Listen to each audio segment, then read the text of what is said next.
አንተ የእግዚአብሔር መንግስት ውስጥ ነው ያለኸው ወይስ የጨለማው መንግስት ውስጥ ነው ያለኸው? የእግዚአብሔር መንግስት። ኦኬ፣ የእግዚአብሔር መንግስት ውስጥ ያሉ የእግዚአብሔር ልጆች ናቸው ወይስ አይደሉም?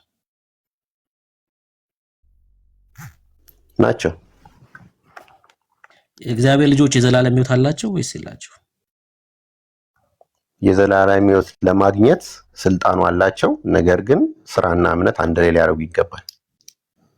እንዴ አንተ እኮ የእግዚአብሔር መንግስት ውስጥ ገብቻለሁ፣ መንግስት ሰማይ ገብቻለሁ እኮ እያልከኝ ያለው መንግስት ሰማይ ገብተሃል ወይስ አይደለም?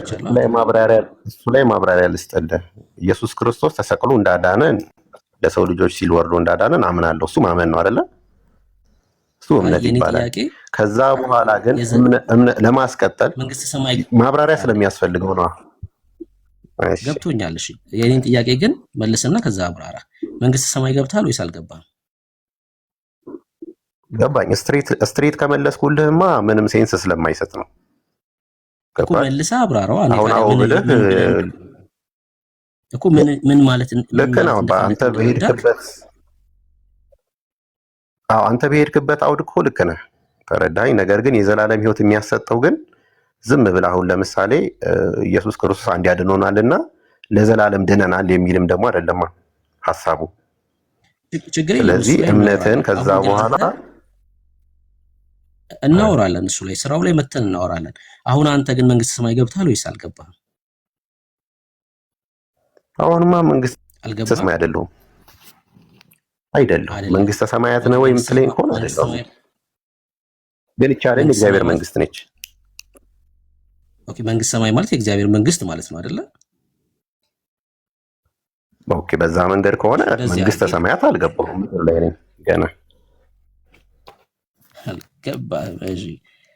እሺ እንደዚህ አድርጌ ላሳይቅና በጥቅስ ቆላስይስ 1 ጳውሎስ እንደዚህ ያለን። እሺ እርሱ ከጨለማ ስልጣን አዳነን። ይሄ የጨለማው ስልጣን የዚህ ዓለም ገዢ የሚቆጣጠረው ነው አይደለ?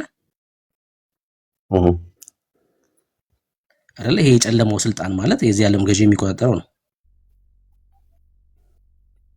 ልክ ነኝ ቶማስ?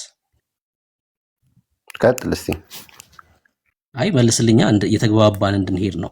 ይሄ የጨለማው ስልጣን የዚህ ዓለም ገዢ ሆነው ወይ ደግሞ አጋንንት የሚቆጣጠረው መንግስት ነው አይደል?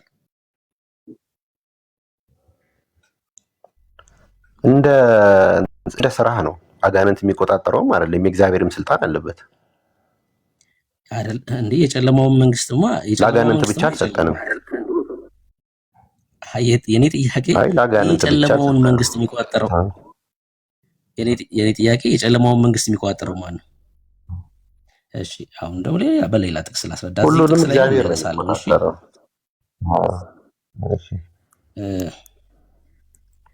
እሺ ለእርሱም የእግዚአብሔር ምሳሌ የሆነ የክርስቶስ የክብሩ ወንጌል ብርሃን እንዳያበራላቸው የዚህ ዓለም አምላክ የማያምኑትን ሐሳብ አሳወረ ይላል። የዚህ ዓለም አምላክ የሆነው ማን ነው? የዚህ ዓለም አምላክ የተባለው ማን ነው? እዚህ ክፍል ላይ እግዚአብሔር። እንዴ የዚህ ዓለም አምላክ የማያምኑትን ሐሳብ አሳወረ የተባለው እግዚአብሔር ነው። ወንጌልን እንዳያበራላቸው ያሳወረው እግዚአብሔር ነው። ተው እንጂ ቶማስ፣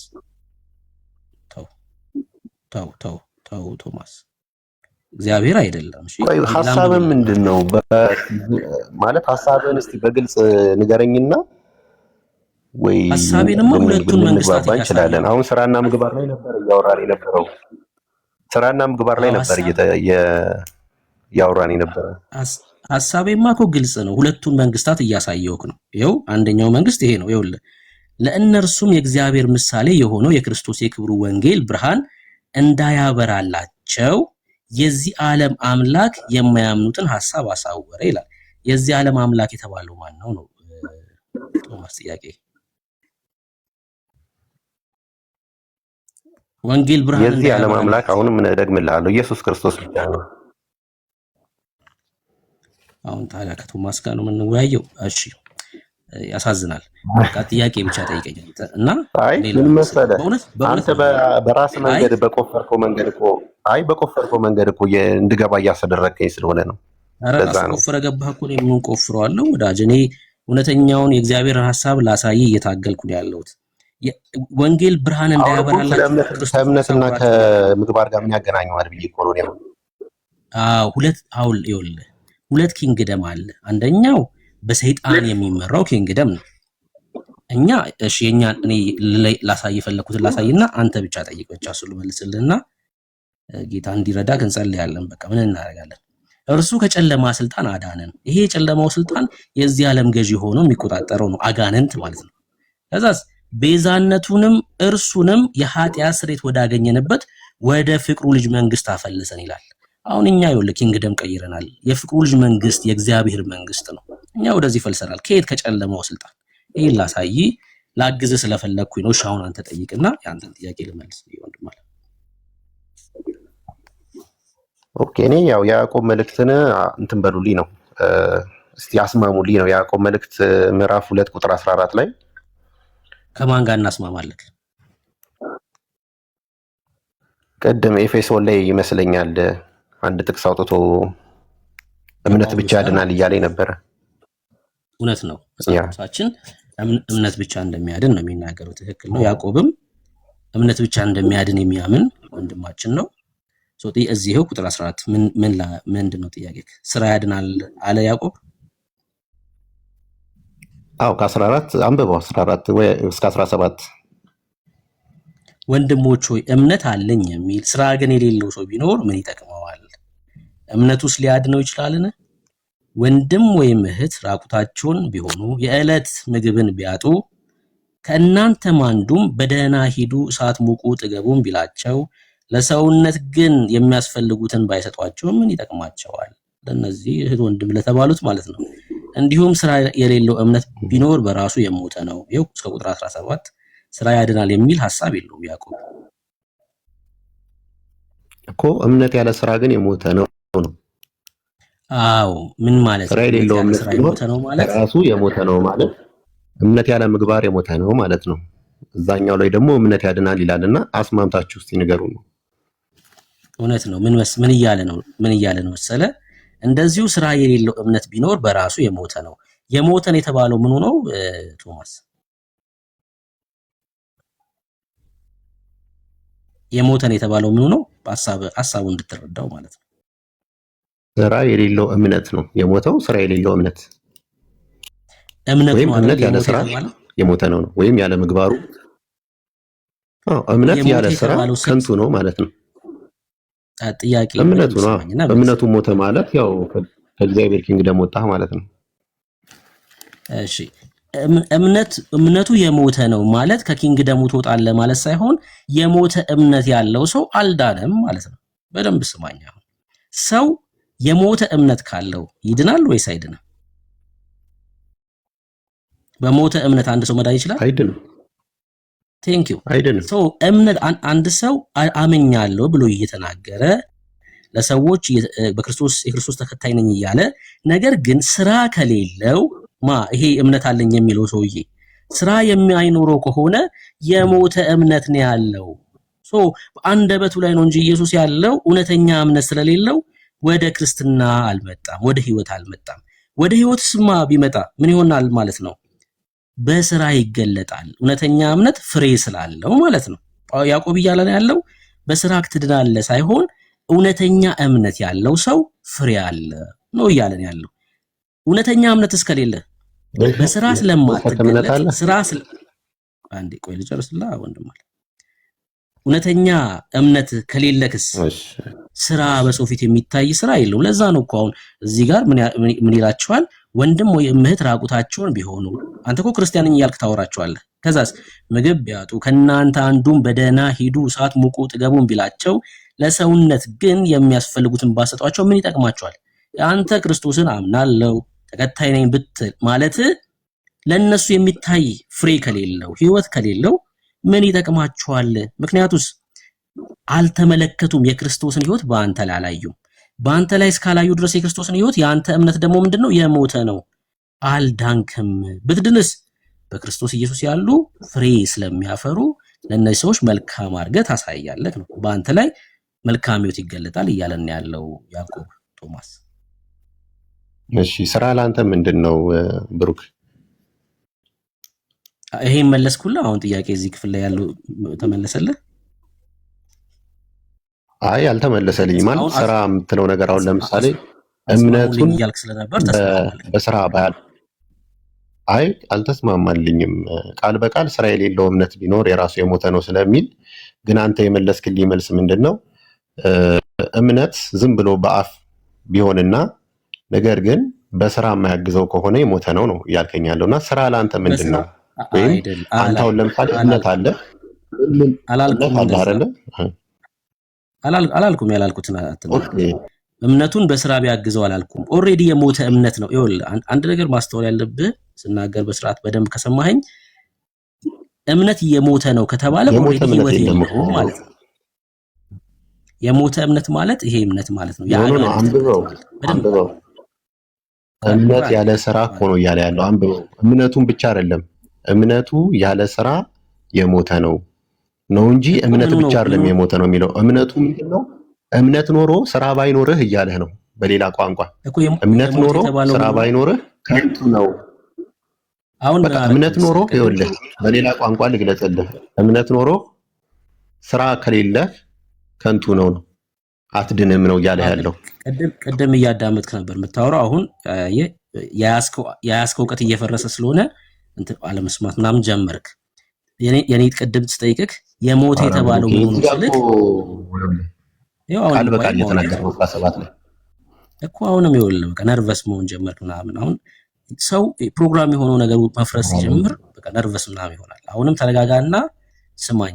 ከዛ ቻሌንጅም ልታደርገኝ እንችላለን። በቃ ፈቅድልሃለሁ። ቅድም ምን አልኩህ? ከዚህ ጋር የሞተ የተባለው ምኑ ነው ስልክ እምነቱ ነው ብለኛል። ሐሳብ ቀይረ ነው እኮ እምነቱ ነው ዋናው፣ እምነቱ ነው አይደለ?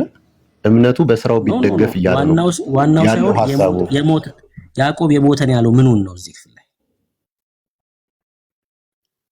የሞተ ነው ያለው። ይኸው ቃሉ የሚናገረው ስራ የሌለው እምነት የሞተ ነው ነው። በቃ ስራ የሌለው እምነት የሞተ የተባለው ስራው ነው ወይስ እምነቱ ነው ነው ጥያቄ።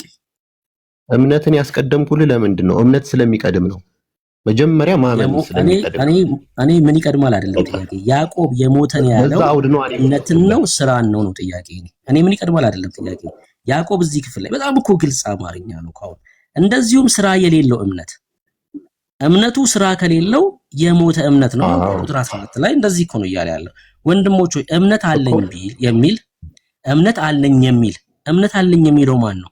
ያ ፐርሰን ነው። አንተ ለምሳሌ ኢየሱስን አምናለሁ ትላለህ። አንተ ነህ እየተናገርክ ያለው። ስራ ግን የሌለው ሰው ቢኖር ምን ይጠቅመዋል?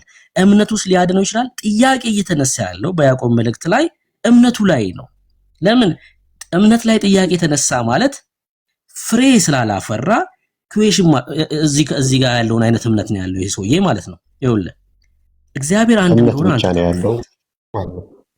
አይደለም፣ እምነቱ ጤነኛ አይደለም ነው እያለ ያለው። የሞተ እምነት ነው ያለክ። ብዙ ሰዎች ኦርቶዶክሶች ናቸው አይደል? አሁን እሺ፣ ስራ ምን አይነት ስራ ለአንተ ምንድን ነው? እሺ ቆይ ስማኝና ብዙ ኢትዮጵያ ውስጥ ብዙ ሰው ኦርቶዶክሳዊ ነው እና ኢየሱስን አውቃለሁ ይላል። ኢየሱስን ግን አልተከተለም። ስለ ኢየሱስ ኢንፎርሜሽን መሰብሰብና በኢየሱስ ላይ መሆን የተለያዩ ናቸው።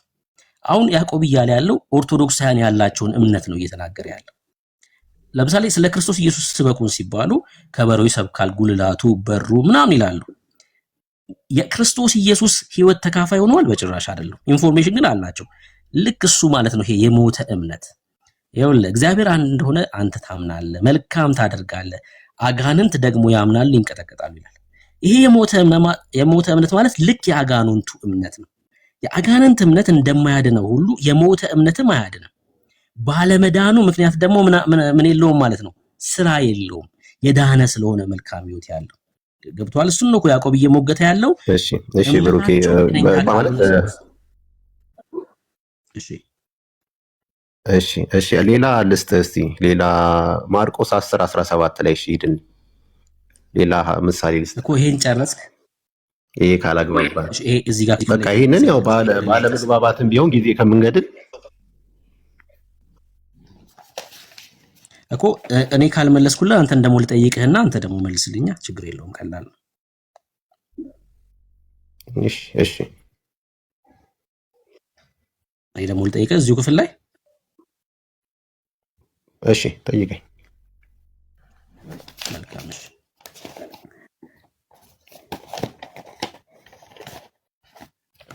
እሺ ስለ ራብ ተነስቶ ስለማያውቅ ስለ ራብ ልጠይቅህ። እንዲሁም ጋለሞታይቱ ረዓብ ደግሞ መልእክተኞችን ተቀብላ በሌላ መንገድ በሰደደቻቸው ጊዜ በስራ አልጸደቀችምን ይላል። እቺ ጋለሞታይቱ ረዓብ ማንን ነበር የተቀበለችው? እነማን ናቸው እነዚህ መልእክተኞች የተባሉት?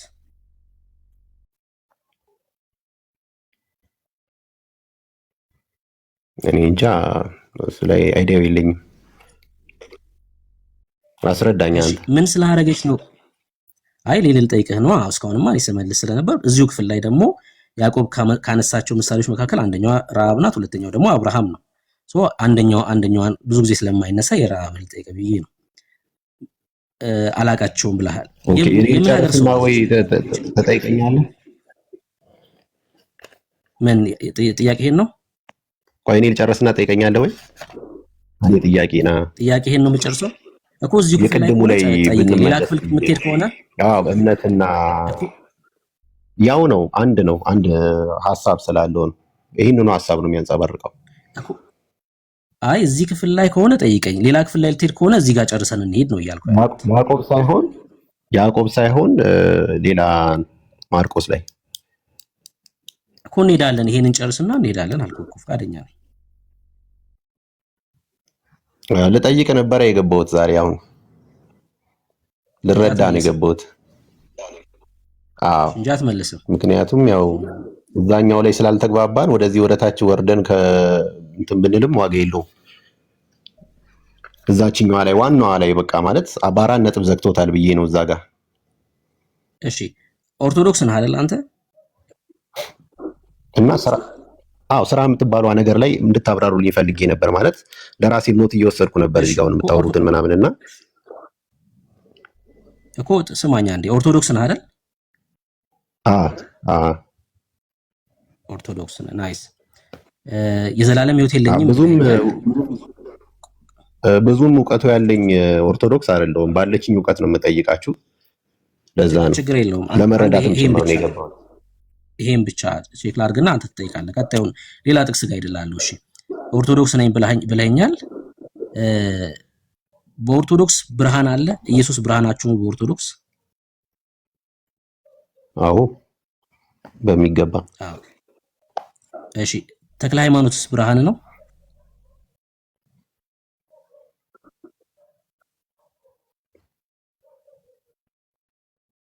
ምን አልከኝ? ተቆራረጠ። ተክለ ሃይማኖትስ ብርሃን ነው ወይ ላንተ?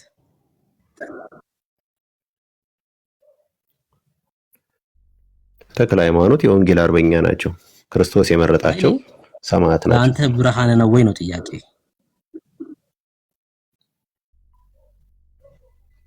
ከኢየሱስ ክርስቶስ ለኛ ኢየሱስ ክርስቶስ ነው ብርሃናችን እኮ። አይደለም በለኛ በቃ ተክለ ሃይማኖት ብርሃን ነው ወይ ላንተ? አይደለም በለኝ ወይም ብርሃኔ ነው በለኝ። እናከብራቸዋለን፣ ግን ብርሃኔ አይደለም ልል አልችልም። ተዳፍሬ እናከብራቸዋለን። እግዚአብሔር የወደደውን እንወዳለን፣ ግን ኢየሱስ ክርስቶስ ነው ለኛ ማለት ነው ብርሃናችን። ኢየሱስ ክርስቶስ ነው። ኢየሱስ ክርስቶስ ቶማስ ኢየሱስ ክርስቶስ ብርሃን ነው ወይ ስልክ አምላኬ ነው ፈጣሪ ነው አይደለም ያልከው? አዎ አልክ ቀጥታ። ተክለ ሃይማኖት ለአንተ ብርሃን ነው ወይስ? አዎ ወይም አይደለም እንድል ወይም ኔጌሽን እንድናገር ለምን ፈለክ? ግን ኢየሱስ ክርስቶስ ነው ብርሃን ለኛ ኦርቶዶክስ። ምንድነው ኔጌሽን? እኔ እምነትን እኮ ነው። አሁን ለምሳሌ ተክለ ሃይማኖት ብርሃን ነው ብትለኝ ኧረ ዞር በል ነው መልክ። በቃ የእምነትን ነው የምትነግረኝ እንጂ ምንድን ነው አይደሉም። እንደውም እሺ በኢየሱስ ክርስቶስ ኃይል ነው እኮ በኢየሱስ ክርስቶስ ኃይል ነው አይደሉም። ችግር የለውም። ግን ማርያምስ ብርሃን ናት? እሺ ማርያምስ ብርሃን ናት?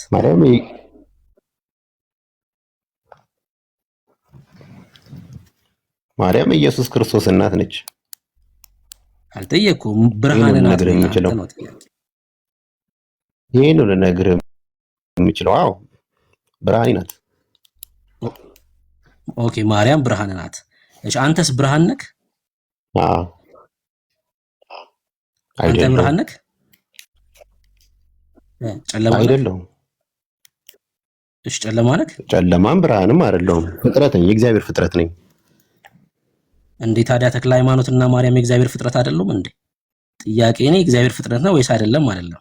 ብርሃን ነው ወይስ አይደለም ካልከኝ ጨለማ ነኝ እያልክ ነው። ግን ወይ ብርሃን ነው የሚሆነው ወይ ጨለማ ነው የሚሆነው።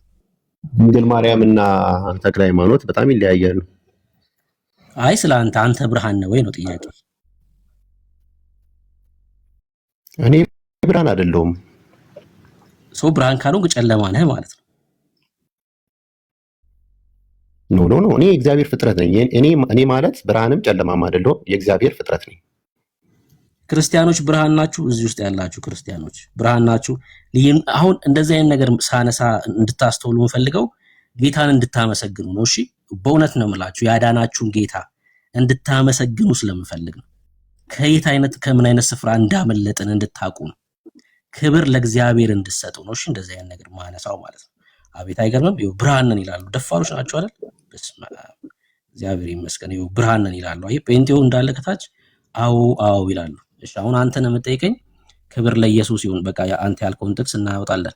ጳውሎስ በኤፌሶን መልእክቱ ላይ እንደዚህ ያለ ምዕራፍ 5 ቁጥር 8 ላይ ክብር ለኢየሱስ ብቻ ይሁን። ቀድሞ ጨለማ ነበራችሁ፣ አሁን ቶማስ ያለበት ስፍራ፣ አሁን ቶማስን የሚገዳደረው ስፍራ ማለት ነው። አሁን ግን በጌታ ብርሃን ናችሁ ይላል። ክብር ለኢየሱስ ይሁን። በጌታ ምንድን ናችሁ ይላል የእግዚአብሔር ቃል ሲናገር፣ ብርሃን ናችሁ። አስቀድሞስ የጨለማው መንግስት አባል የሆኑ ሰዎች ጨለማ ተብለው ይታወቃሉ። አስቀድሞ ጨለማ ነበራችሁ፣ አሁን ግን አያችሁ። አሁን እኛ የሰው ብርሃን የለንም፣ ብርሃናችን ኢየሱስ ብቻ ነው። ለዓለም የምናበራ ብርሃኖች ነን።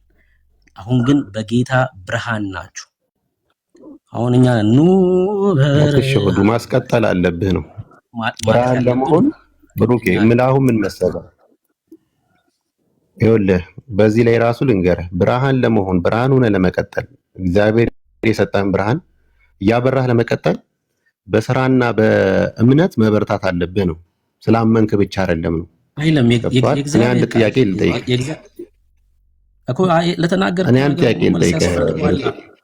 አይ ኖርማል ዝም ብዬ ጥያቄ ልጠይቅህ። ኖርማል ትጠይቃኛለህ፣ ግን አሁን ለተናገርከው ግን መልስ ያስፈልገዋል። ችግር የለውም አበቃ። አይ ለተናገርከው ግን መልስ ክርስቲያናዊ መልስ ያስፈልገዋል። እሺ ትመልስልኛለህ፣ አንድ ላይ ትመልስልኛለህ ግን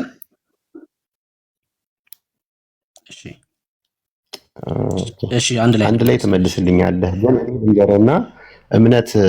አሁን አንተ እምነት አለህ አይደለ? አምናሃል፣ ድነሃል አይደለ? ክብር ለእግዚአብሔር ይሁን እንዴ በሚገባ። ስለዚህ ምንም ኃጢአት ብትሰራ ከዚህ በኋላ ያው ገነት ነኝ ብለህ ነው የምታስበው? ምንም ኃጢአት ብትሰራ ከዚህ በኋላ ገነት ነው የምገባው ብለህ ነው የምታስበው? የእግዚአብሔር ቃል ስለ እግዚአብሔር ልጆች ሲናገር እንደዚህ ይላል። አይ ቀጥታ መልስልኝ መጀመሪያና ከዛ ጥቅሱን ትነግረኛለህ እኮ። ይኸው በጥቅስ ልመልስልህ። እኛ ምንም ኃጢአት ምንሰራ ሰዎች አይደለንም፣ የእግዚአብሔር ልጆች እኮ ነን። ዘር ቀይረናል። ይኸውልህ ኃጢአትን የሚያደርግ ከዲያብሎስ ነው፣ ዲያብሎስ ከመጀመሪያው ኃጢአት ያደርጋልና፣ ስለዚህ የዲያብሎስን ስራ እንዲያፈርስ የእግዚአብሔር ልጅ ተገለጠ። ከእግዚአብሔር የተወለደ ሁሉ ኃጢአትን አያደርግም፣ ምክንያቱ ሲናገር ዘሩ በእርሱ ይኖራልና ከእግዚአብሔር ተወልዷልና ኃጢአትን ሊያደርግ አይችልም። ቀጥሎ የእግዚአብሔር ልጆችና የዲያብሎስ ልጆች በዚህ የተገለጡ ናቸዋል። በቃ ስለዚህ አሁን አንተ የምትለው ኃጢአት ብሰራ ያው ድነቴን ላጣ እችላለሁ እያልክ ነው እንዴ? ኃጢአት አናደርግም እያልኩት ኃጢአትን ብሰራ ይላል ወንድማችን። ያነበብኩትን እንኳን አልሰማህም። ቆይ ኃጢአት ጭራሽ አልሰራም እያልክ ነው? ንጹህ ነኝ እያልክ ነው? አልሳሳትም? አትሳሳትም? በጣም ጥሩ ጥያቄ ነው። ምን እያልኩ እንደሆነ ደግሞ በሌላ ጥቅስ ላሳየክ። እዚሁ በመልእክቱ ዮሐንስ ምን አለ? ምዕራፍ 1 ላይ ከእርሱ የሰማናት ለእናንተ የምናወራላችሁ መልእክት እግዚአብሔር ብርሃን ነው፣ ጨለማ በእርሱ ዘንድ ከቶ የለም የምትል ይህች ናት። ከዛስ ከእርሱ ጋር ህብረት አለን ብንል በጨለማ ብንመላለስ እንዋሻለን፣ እውነትንም አናደርግም። ነገር ግን እርሱ በብርሃን እንዳለ በብርሃን ብንመላለስ ለእያንዳንዳችን ህብረት አለን አለ። ከእግዚአብሔር የተወለደ ኃጢአት አያደርግም ሲል ምን እያለን ነው መጽሐፋችን? በጨለማ አንመላለስም፣ በኃጢአት ውስጥ ጸንተን አንኖርም እያለን ያለው።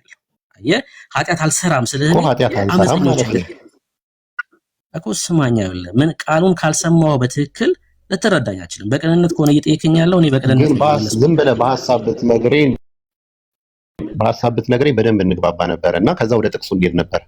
ዝም ብለህ በሐሳብ ብትነግረኝ ቃል እያሳየሁህ እንዴት ሐሳብ ይለኛል? እኛ ጴንጤዎች ነን። እንግዲህ ቆይ አንዴ ልጨርስ። ገባኝ። መጀመሪያ በሐሳብ ትነግረኝና ከዛ ጥቅሱ ጋር ብትሄድ ጊዜ ከምንፈጅ። እሺ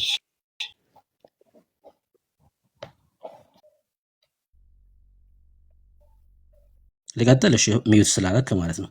ከእርሱ ጋር ህብረት አለን ብንል በጨለማ ብንመላለስ።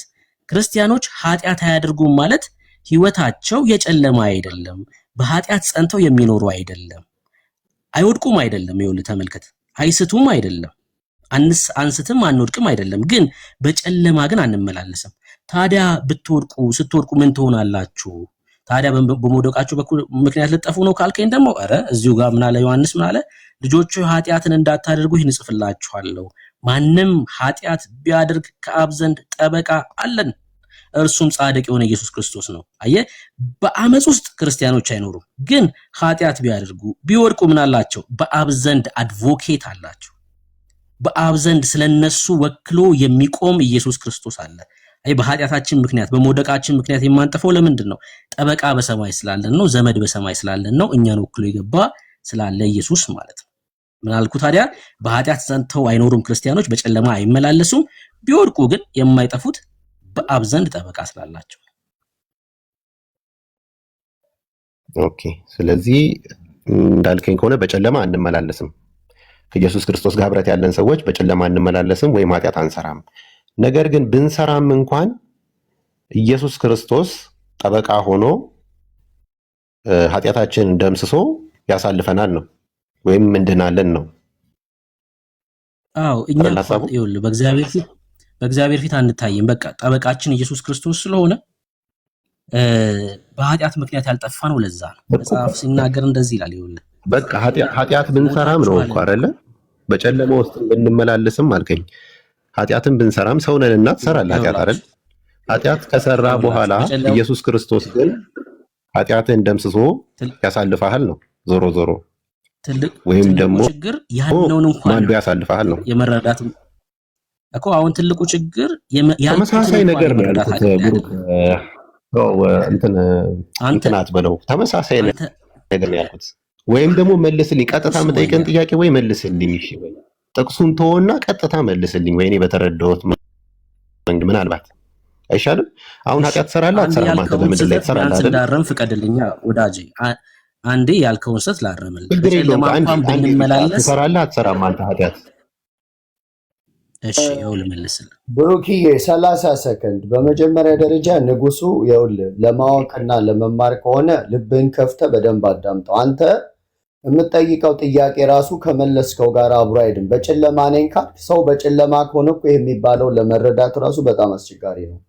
ምንድነው እግዚአብሔርን ቃል ሲነግር በትክክል ስማ። ምንም አይደለም። አንተ አሁን አንድ ነገር ማወቅ ያለብህ ራስህን ጻድቅ አድርገህ ማየተውና ቃሉ የሚለውን ነገር ለመረዳት ልብህን ከፍተህ ስማውና የምትጠይቀው ጥያቄና የሚመልስልህ በደንብ አድርገህ ስማ ፕሊዝ። እስቲ እኔን አንዴ ስማኝ፣ ግን ትንሽ ስማኝና በጣም ከቅድም ጀምሮ ረጃጅም ጥቅስ ነው ስታዘንብ የነበረው፣ ግን ቀላል ነገር ነው። አሁን ጥቅስ የማያስፈልገው ነገር ነው አሁን እኔ እየጠየቅኩ ያለሁት እውነት ለመናገር ብሩክ። ስለዚህ አሁን አንተ ኃጢአት ትሰራለህ ወይ ለሚለው ጥያቄ መጽሐፍ ቅዱስ ገልጠህ እኔ ኃጢአት የምሰራው በዚህ በኩል ነው በዛ በኩል ነው ባትለኝ መልካም ነው። ጥቅስ የሚያስፈልጋቸው ጥያቄዎች አሉ በእርግጥ። ነገር ግን አሁን እንደዚህ ቀለል ያለ ጥያቄዎች ጥቅስ ባናዘንብበት፣ ምክንያቱም ቃል ከቃል ጋር እየተጋጨ ዝም ብሎ እንዲህ አይደለም ያልኩ እንዲህ ነው ያልኩ ከሚመጣ አሁን ቀላል ጥያቄ አንተ ኃጢአት አትሰራም ወይ የሚለውን ወይም አንተ ንጹህ ነህ ወይ የሚለውን ጥያቄ ብቻ መልስልኝና ቀለል ያለ ምላሽ እንመላለስና ከዛ ወደ ጥቅስ እንሄዳለን። የማንስማማበት ነገር ካለ አይሻልም?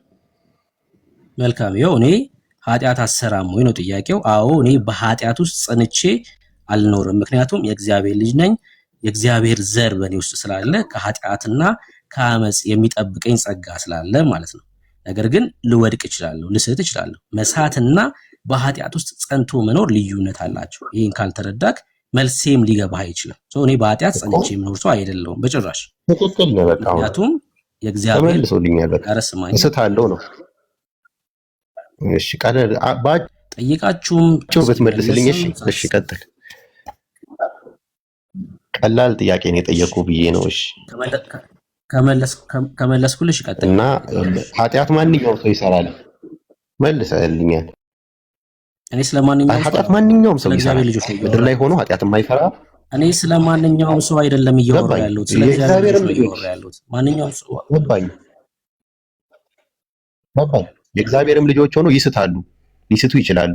ካሉበት ቦታ ከእግዚአብሔር መንገድ ሊስቱ ይችላሉ፣ ሊዋሹ ይችላሉ፣ አሰጡ ትእዛዛትን ላይፈጽሙ ይችላሉ። ያ ማለት ኃጢአት ነው። ገብተዋል። ስለዚህ ኃጢአት እሰራለሁ ለሚለው ጥያቄ አው ልስት እችላለሁ ካልክ መሳትም መሳሳት ነው አይደለ? መሳሳት ደግሞ ኃጢአት ነው። ስለዚህ ኃጢአት ይሰራል ማለት ነው። አንድ ሰው ኃጢአት ሊሰራ ይችላል። በእግዚአብሔር ቤት ሆኖ ኃጢአት ሊሰራ ይችላል። ስለዚህ አሁን አንተ ኃጢአት ትሰራለህ። ያንን ኃጢአትህን ከነ ኃጢአት ትገባለህ ወይ ነው ለሚለው ጥያቄ ቅድም ጥቅስ ላይ እንደመለስክልኝ ከሆነ እንደተረዳሁት ኢየሱስ ክርስቶስ ዋስ ጠበቃችን ነው። ኃጢአትን ብንሰራ በሱ ደም ሸፍኖ እናልፋለን ወይም ደግሞ ወደ ገነት እንገባለን እንድናለን ነው ያልከኝ። ኃጢአት ብንሰራም ነው ያልከው። ጥያቄ ነው። ተሳሳት። አልገባኝም። ጥያቄ እየጠየቅኝ ነው። አርመኝ ከተሳሳት ልጠይቅ ወዳጄ፣ ልጠይቅህ ካልከኝ በቃ ጠይቀኝ። ለምንድን ነው ያንተ ንግግር ማጠይቀኝም እንዴ? ራሴ እሺ፣ እኔ አንብብልኝ። ማርቆስ ላይ ሂድና አንብብልኝ። እሺ፣ ማርቆስ ላይ ሂድና አንብብልኝ። እሺ፣ ከዚህ እንውጣና አሁን የልጅ ነገር ሆነ። ቅድም ያዕቆብ ላይ ሲመልስለት ከዚህ እንውጣ፣ አሁን ደግሞ ሌላ ጥያቄ ጠየቀ፣ ከዚህ እንውጣ። አንዱን ነገር ሳንጨርስ ስላልመለስክልኝ ነው ብሩኬ። በእውነት እውነት ለመናገር ማለት ነው እኔ አሁን ፖላይትሊ ነው እየሰማሁ የነበረው። የማልስማማበትም ነገር ቢሆን እየሰማሁ ነበር። የምር ግን ምንድነው እኮ ወዳጄ ካልመለስኩልህ በጣም ረጅም ሰዓት ተገናኝተን አንዳንዴ ካልመለስኩልህ ጠይቀኝ ነው እኮ እያልኩ ያሉት። ምን ሆነ ነው? ደህና ነህ ግን? እሺ አሁን እኮ የምትመልስልኝ መልስ እኮ ብሩክ እያሳመነኝ ስለ እኮ እንደዛ ከሆነ ደግሞ እኔ ልጠይቅህ። በቃ እኔ የመለስኩት መልስ ካላሳመነክ እኔ ደግሞ እዛ ክፍል ላይ ልጠይቅህ። ሚውት አድርግና እኔ ልጠይቅህ። እኔ አልጨረስኩም። ቆይ አልጨረስኩም። እኔ ያነሳሁት ጥቅስ ሌላ ማሳመኛ 3-4 ነጥብ ስላለኝ ኦኬ በቃ እንግዲህ አንዳንዴ ላለመግባባትም መግባባት አለ ብሩኬ። አንዳንዴ ማለፍም ጥሩ ነው። በጣም ረጅም ሰዓት የምንወስድበት ከሆነ ይሄ ያንተ ሐሳብ ነው፣ ይሄ ሐሳብ ነው ተባብለን ለመጠየቅ አልመጣሁማ። እኔ ስላልገባኝ ለመጠየቅ ነው የመጣሁት እኮ። የመለስኩት መልስ ትክክል ካልሆነ ሐሳብህን ደግሞ ልስማ እስኪ። አሁን እዚህ የጠቀስኩት ጥቅስ ላይ ምን እያለ ነው ያለው የሚለውን ሐሳብህን እንስማ። ካልሆነ ምን መሰለህ፣ እንደዚህ ሊጠይቅ የመጣ ሰው እንደዚህ አይደለም። አንተ አሁን ዝም ብለህ ጥቅስ ላይ ነው የምትሽከረከረው። ዝም ብለህ እዛ ትሄዳለህ። ካልገባህ ሐሳቡ የተነሳው ነገር ግልጽ እስካልሆነልህ ድረስ 10 ጥቅስ ላይ ብንሽከረከር ትርጉም አልባ ነው የሚሆነው። ምንድነው ምናምነው? እኮ ነው ያልገባኝም። አሁን እምነት ያለ ስራ እምነት ብቻውን አያጸድቅም ነው የምለው ብሩክ። በቃ አሁን ያዕቆብ ላይ እንደሚለው ከሆነ እምነት ያለ ስራ አያጸድቅም ስለሚል እኔ ለመጠየቅ ዝግጁ አይደለሁም ብሩክ። እኔ ለመጠየቅ ነው የገባሁት፣ ግን የጠየቁትን ጥያቄ ለመጠየቅ ብቻ ሳይሆን አንዴ ስም ለመጠየቅ ብቻ ሳይሆን ለማዳመጥም ነው ዝግጁ ያለው። እንኳን አንተ የሚመለሰውን መልስ ለመረዳትም ጭምር ነው አንተ ዝግጁ ያለው እንኳን አይደል? አንዳንድ ሰው ችግር የለውም አይጠየቅ እኮ ችግር የለውም በቃ አያውቅም ልጁ። በጨለማ ያለ ሰው ነው። በጨለማ ያለ ሰውም ሲጀምር አይጠየቅም። ወደ ኢየሱስ እንዲመጣ ነው የሚሰበከው እንጂ በሞት ውስጥ ያለ ሰው፣ በጨለማ ውስጥ ያለ ሰው ምን ትጠይቀዋለህ? በቃ ያለበት ስፍራ ሞት ስለሆነ ማለት ነው። ግን ቢያንስ ኢየሱስ እንዲነገረው ግን መፍቀድ አለበት፣ ወደ ህይወት መምጣት አለበት። አሁን እኮ ወንድማችን ቶማስ የት ነው የምትገባው ብትለው ሲኦል ነው የሚለው። ምን ታደርጋለህ ሲኦል? አይ ኢየሱስ ሞቶልህ ሲኦል የምትገባ ከሆነ የክርስቶስ ደም ለአንተ ፈሶልህ አንተ ሲኦል የምትገባ ከሆነ ኦርቶዶክስ ሆነ ለምን ኢቲስት አትሆንም? የምሬን ነው የምልህ። ለምን ሙስሊም አትሆንም? በምን ትለያለህ ከኢቲስትና ከሙስሊም? ኦርቶዶክስ ሆነ ከነሱ ጋር ሲኦል የምትገባ ከሆነ የክርስቶስ ተከታይ ነኝ ብለህ ሲኦል የምትገባ ከሆነ ከሌላው እግዚአብሔር የለም ከሚለው በምንድን ነው የምትለየው? በምንም ነው የማትለየው። ማህበርተኞች ናችሁ ማለት ነው። ኦርቶዶክስ የሆነው ማህበርተኛ ነው፣ ሙስሊሙም ማህበርተኛ ነው። ኢቲስቱማ እንደው ማህበርም የለውም፣ የራሳቸው ሲስተም ነው አይደል ያላቸው። በምንም አትለይም ማለት ነው። አይ ኦርቶዶክስ ነኝ ማለት ትርጉም አልባ ነው። እኔ ክርስቶስን እከተለዋለሁ ማለት ትርጉም አልባ ነው ወዳጅ፣ የምሬን ነው የምልህ። ኢየሱስ ሕይወት እስካልሰጠ ድረስ ከሞት እስካላስመለጠ ድረስ የተከተልከው ኢየሱስ በምንም አትለይም በዓለም ካሉት ስርዓቶች ማለት ነው። እኛ ግን እንደዛ አይደለንም። አይታል ቅድም ጴንጤውን ብርሃን ነን እያሉ ይጽፋሉ። ድፍረት አላቸው። ለምንድን ነው ድፍረት እንዲኖራቸው ያደረገው? በክርስቶስ በስጋው በኩል መግባት ስለቻሉ ነው። ስለቻሉ ነው እኮ ድፍረታቸው፣ እሱ ነው እኮ ክርስቶስ ነው ድፍረታቸው። የዕብራውያን ጸሐፊ በምዕራፍ 10 ላይ ሲናገር እንደዚህ ያለ ይውል እንግዲህ ወንድሞች ሆይ በመረቀልን ቤት በአዲስ በሕያው መንገድ ወደ ቅድስት በኢየሱስ ደም በመጋረጃው ማለትም በስጋው በኩል እንድንገባ ድፍረት አለን ይላል መጽሐፋችን። ደፋሮች ናቸው ክርስቲያኖች። በእግዚአብሔር ፊት መቆም ችለዋል በስጋው በኩል። ልዩነታችን ይሄ ነው። ልዩነታችን ለዛ እኮ ነው ከማህበር ውጡ የምንላችሁ። ከማህበርተኝነት ከእድር ውጡ። ከእድር ውጡ። ሰው ሰራሽ ስርዓት ማለት ነው እድር። ሊቀመንበሩ ያለውን የምትኖር ማለት ነው። እግዚአብሔርን ቃል አንብቡ። በእውነት ነው የምላችሁ። ብልጫ የላችሁ። ከሌላው የሃይማኖት ስርዓት ምንም ብልጫ የለህ። ኢየሱስን እከተለዋለሁ እያልክ የኢየሱስ ነኝ እያልክ ሲኦል ምትገባ ከሆነ እንደሌላው እንደ በዓለም እንዳሉት ሰዎች የት እንደምትሄድ ማታክ ከሆነ ምንም እኮ አይሰራልህም ወንድም ማለት ኦርቶዶክስ መሆን ምን ይሰራልሃል? ምን ይሰራልሃል? ጭቃ ውስጥ ነው ያለኸው። ረግረግ ውስጥ ነው ያላችሁት። በእውነት ነው የምላችሁ። የሞት ስፍራ ላይ ነው ያላችሁት። እኛ ግን ድፍረት አለን። ይኸውልህ ፍርድ የለብንም ትደነግጣለህ እንደዚህ ስልህ። ኩነኔ የለብንም ትደነግጣለህ እንደዚህ ስልክ። ምክንያቱስ ኢየሱስ አስመልጦናል። መጽሐፍ ቅዱሳችን ይሄን እኮ አስረግጦ ነው የሚናገረው። አስረግጦ ይናገራል። ይሄን እንግዲህ በክርስቶስ ኢየሱስ ላሉት መቼ ወደፊት አሁን ኩነኔ የለብህም ከሞት ያመለጠ ትውልድ ነው። አየህ በክርስቶስ ኢየሱስ ስትሆን ፍርድ የለብህም፣ ኩነኔ የለብህም። ሞት በአንተ ላይ ስልጣን የለውም። ሁለተኛው ሞት አንተ ላይ ስልጣን የለውም። ይሄ የነጩ ዙፋን ፍርድ ማለት ነው። አቅም የለውም በአንተ ላይ። ምክንያቱስ በክርስቶስ ስለሆንክ። የሞት ማምለጫው ክርስቶስ ኢየሱስ ብቻ ነው። የኛ አቅም አይደለም፣ ጉልበት አይደለም፣ የኛ ስራ አይደለም። በሰውማ ቢሆን ማንም ሰው በእግዚአብሔር ፊት መቆም አይችልም። አይገርምም? በሰው ብርታት በሰው ጽድቅማ ቢሆን በዚህ ምድር ላይ መክብብ መጽሐፍ ምዕራፍ 7 ቁጥር 20 ላይ እንደሚናገር በእግዚአብሔር ፊት ማንም ጻድቅ የለም ይላል። በእግዚአብሔር ፊት ምን መቆም የሚችል የለም። አሁንስ በክርስቶስ ኢየሱስ ክብር ለኢየሱስ ይሁን። በኤፌሶን መልእክቱ ላይ ጳውሎስ እንደዚህ አለ ምዕራፍ 1 ቁጥር 4 ላይ ይውላችሁ ዓለም ሳይፈጠር በፊቱ ይላል በእግዚአብሔር ፊት ማለት ነው ቅዱሳንና ነውር የሌለን በፍቅር እንሆን ዘንድ በክርስቶስ መረጠን ነው የሚለው። በማፊት ነው በእግዚአብሔር ፊት ነውር አልባ ነን እያለ ነው። ነውር አልባ ያረገን የክርስቶስ ኢየሱስ ደም ነው። ድፍረታችን ይሄ ነው። አየህ ድፍረታችን ይሄ ነው። በእግዚአብሔር ፊት ምንድነን እኛ? ነውር አልባ ነን፣ በፊቱ ቅዱስ ነን። በእኛ አቅም ኧረ በጭራሽ የክርስቶስ ደም ይሄን አደረገ። አየህ ዘላለም ህይወት እንዳለን እርግጠኞች ነን። እኛ ወደፊት እንዲህ ሊሆን ይችላል ብለን የምንገምት አይደለንም በጭራሽ እርግጠኞች ነን። ነውር አልባ ነን። ይሄን ያደረገው የክርስቶስ ደም ነው። ለዛ ነው ቅድም ምን አልኳችሁ? ጌታን ባርኩ። እውነት እጅግ በጣም እድለኞች ነን እኛ ክርስቲያኖች። ይሄ እውነት ስለበራለን ቅዱሱ መንፈስ ይሄን ስለገለጠልን እጅግ በጣም እድለኞች ነን። ብዙዎች ይሄን ህይወት አላገኙም። በገንዘብ ሊበልጧችሁ ይችላሉ። በዚህ ዓለም ላይ ባላቸው ክብር ሊበልጣችሁ ይችላሉ። ኢየሱስ ግን እስከሌላቸው ድረስ ምንም ናቸው። እናንተ እንቁዎች ናችሁ። የእግዚአብሔር ልጆች እንቁዎች ናችሁ። ብልጫችሁ እጅግ ብዙ ነው። ዓለም ልሰጥ ማችለውን ነገር እግዚአብሔር ሰጠን። ውድ ልጁን ሰጠን። ልጁ አደረገን። ለዘላለም ከእርሱ ጋር እንድንኖር ፈቀደ። አይገርምም? ከዛ ደግሞ መንግስቱን ጭምር እኮ ነው የሚያወርስ እግዚአብሔር። ክብር ለኢየሱስ ይሁን። በጣም እኮ ነው የሚገርመው። ይሄን ፍቅር አግኝተናል። ዓለም ይሄን ልሰጥ አችልም፣ በጭራሽ ይሄን ልሰጥ አችልም ማለት እግዚአብሔር ግን ይሄን አደረገ። ክብር ለኢየሱስ ይሁን። ተባረኩ። ኤርሚዬ እንኳን ደህና መጣህ። ወንድምነት እንዴት ናችሁ? ሰላም ለእናንተ ይሁን። ቤካ ወንድሜ ፋሲካ እንግላይ እንዴት ነህ? ሁላችሁንም ዳንዬዋ ሎጎስ ኦኬ ደህና ነኝ እንደ ቸርነትህ። እንዴት ናችሁ? ክብር ለኢየሱስ ይሁን። ሰላም ብያለሁ። ኤርሚዬ ሰላም ላንተ ይሁን። ብሩኬ ሰላም ብያለሁ። ቤካ ዳኒን ያው ቅድም አግኝቼዋለሁ። ሎጎስ እንዲሁም ከታች ያላችሁ በሙሉ ጌታ ጸጋ ሰላም ይብዛላችሁ። ሜሪ ክሪስማስ።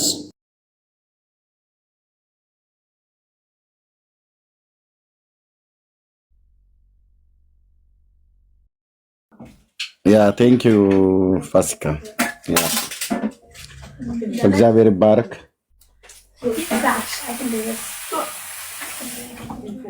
የሆነ ቅድም የሆነ ሰውዬ ሲያወራ ነበር አይደለ? ማነው የወጣው ሰው?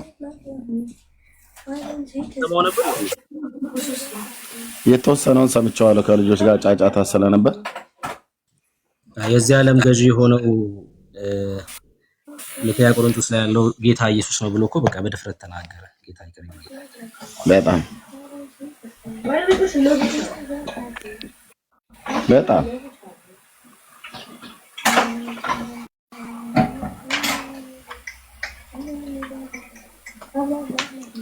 ራሱ ቤተክርስቲያኒቱም እኮ ታውቃለህ በአዲሱ በ80 ያህል ላይ እኮ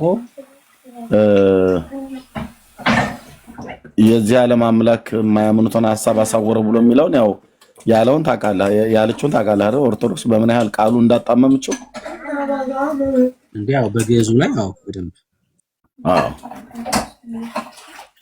እግዚአብሔር ነው የሰዎችን አይን ያሳወረው ነው የምትለው ዛክ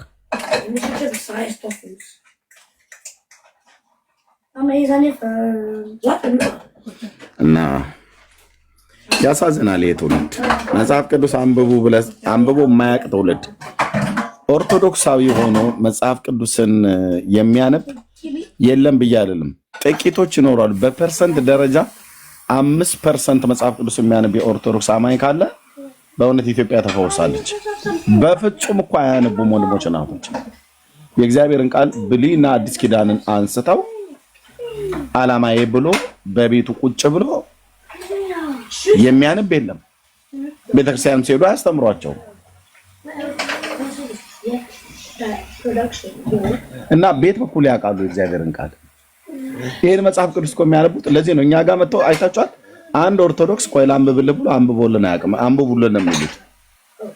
ጥቅሱን አያውቁትም፣ ክፍሌቱ ጋር እንደሆነ አያውቁትም። እኛ ነው አንብቡልን የሚሉን።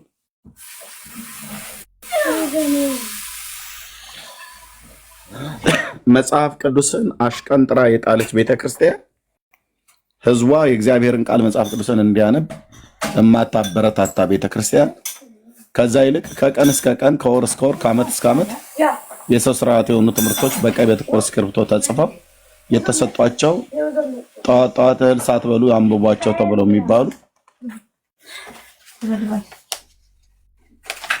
ስንት አሸንክታ ባሉ የተጻፉ ሰው እንዲያነብ የሚበረታታው መጽሐፍ ቅዱስን ሳይሆን በኦርቶዶክስ ሰኔ ጎልጎታ ነው፣ ዳሴ ማርያም ነው፣ ድርሳነ ሚካኤል እንዲደግም ነው። በቃ እሱን ነው የሚደግመው። ከዛ በቃ ድግምታም መንፈስ ሆኖ ድግምታም ትውልድ ሆኖ ይቀራል ማለት ነው። ድርሳነ ሚካኤል ደግሞ መጥቶ ከጴንጤ ጋራ ላውራ ብለስን አይገናኝም የምናወራው።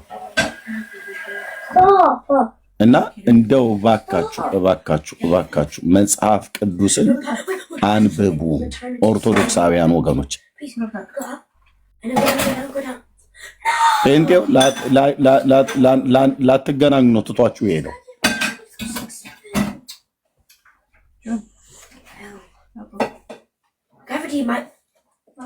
ምንም አይሉት አለ፣ ዝም ብሎ አይነበብም ይለዋል። ከዛ ቄስ ሳትይዝም ደግሞ አታንብብ ይለዋል። ቄሱን ሳትይዝ አታንብብ ይለዋል። ስለዚህ አንድ ኦርቶዶክሳዊ ለማንበብ መምህር እንትና የሚባል ሰውዬ ማግኘት አለበት። ሰው ቄሱ ካልተረጎመልህ በስተቀር ልታውቀው አልችልምና ምን ነው የእግዚአብሔር ቃል በአማርኛ በአፍ መፍቻ ቋንቋችን በሙሉ ተጽፎ እንዴት ነው የማይገባህ አንተ?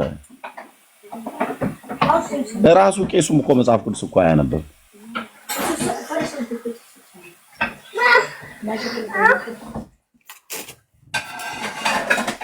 ለዚህ ነው አየህ ያለ እውቀት ሰይጣን በውርነት መታውና እንደዚህ ይናገራሉ ማለት ነው። በጥናት የተደገፈ አይደለም። በእኔ መረጃ ባለኝ ዝም ብዬ ግምት 95% የኢትዮጵያ ኦርቶዶክስ ተዋሕዶ ክርስቲያን ሕዝብ መጽሐፍ ቅዱስን አያውቅም።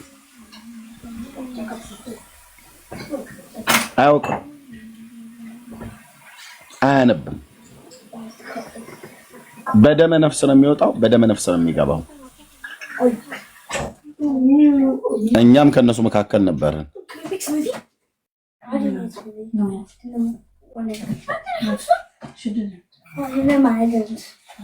ምድርን ሞላናት ይላል። በቃ መጽሐፍ ቅዱስ አንብቦ ማያቅ የአምላኩን ቃል ማያቅ ክርስቲያን ተብሎ የሚባል በሙሉ የሲኦል ራት። ይሄንን የእግዚአብሔርን ቃል አያነቡ። በገጠሪቱ ኢትዮጵያ ያለው ከ80 ሚሊዮን በላይ የሚሆነው ህዝብ ገበሬው የሚባለው ጋር ሄድ አብዛኛው ምንድነው የኦርቶዶክስ እምነት ተከታይ ነው። የእግዚአብሔርን ቃል ያውቃል። እኔ ከዛ ማህበረሰብ ነው የወጣሁት። አያውቅም። የማታ ስብከት አለ፣ የማታ ጉባኤ የሚባለውን በየከተማው እንደሚደረግ የለም። ለዚህ ዝም እንደሚያደርጉለት ቅዳሴን የሚቀድሱለት የማያውቀውን ቅዳሴ እናዜምለታለን፣ እናንቆረቁርለታለን በእዝል በግዕዝ እያለን። ከዛ ከማንቆርቆሪያ ውሃ እንሰጠዋለን፣ ጠጥቶ ይሄዳል። ከዛ ሰንበቴው ይገባል፣ ጠላውን ይጠጣል፣ ዳቦውን ይበላል። ከዛ ወደ ቤቱ ይሄዳል።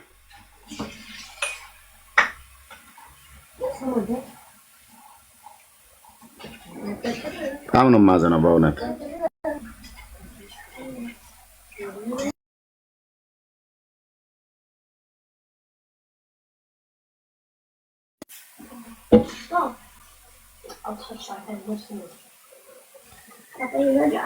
መጽሐፍ ቅዱስን ሳያነብ መጽሐፍ ቅዱስን ሳያውቅ ክርስቲያን ነኝ ብሎ የሚል ማህበረሰብ የኢትዮጵያ ኦርቶዶክስ ተዋሕዶ ቤተክርስቲያን ነው። የካቶሊካውያኑም እንደዚሁ ሊሆኑ እንደሚችሉ አስባለሁ፣ ግን እኔ እነሱን አላውቅም። ኦርቶዶክስ ግን የኔ ቤት ስለነበረች ቀድሞ በደንብ አውቃለሁ። ትውልድ ወገኔ ብሉይ ኪዳንና አዲስ ኪዳንን አንብቡ። ጊዜ ሰተህ ቁጭ ብለህ አንብብ። ጊዜ ሰተህ ቁርስ እንደምትበላ፣ ጊዜ ሰታችሁ ምሳና እራት እንደምትበሉ፣ ጊዜ ሰታችሁ ለነፍሳችሁ የእግዚአብሔርን ቃል ተመገቡ። ቄሱ እንደሆነ መጥቶ ውሃ አፍስሶብህ ሳልና ከማህሪ ደግሞ ቤቱን አርጥቦት ነው የሚሄደው እንጂ ዮሐንስን ወንጌል አያነብልህም፣ አይነግርህም፣ ማቴዎስንም አንብብ አይልህም። በቃ በፍጹም በውሃ ቤቱን አርጥቦት ጸበል እርጩልኝ ብለው የሚጠሩ ቃል ንገሩን ብለው አይጠሯቸውም። ጸበል ይርጩልኝ ነው። ጸበል ሊረጭ እስኪሄድ በቃ ሳልና ከማሪና ድርሳን ምናምን ነገር መልካ መልክ ደግሞ ነው ውሃ ረጭቶ በቃ እዛ ወዲያውኑ ወደሚበላው ቁጭ ይላል፣ ይበላል፣ ይጠጣል፣ ከዛ ይሄዳል። ምን ነገረህ? የእግዚአብሔርን ቃል አልነገረህም።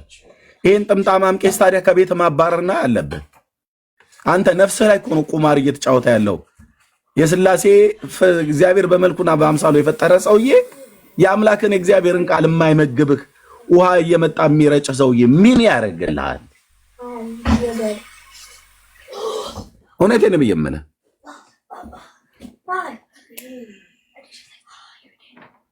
ምን ያደርጋል ይሄ ጥምጣማም ሰውዬ? ቤት መጣ አልመጣ ምን ሊጠቅምህ? የአምላክን ቃል ይዞልህ አልመጣ። ለነፍስ መብል የሚሆነውን የእግዚአብሔርን የአምላክን ቃል አልነገረህ። ከሥላሴ መንግስት የወጣውን ቃል አይነግርህ።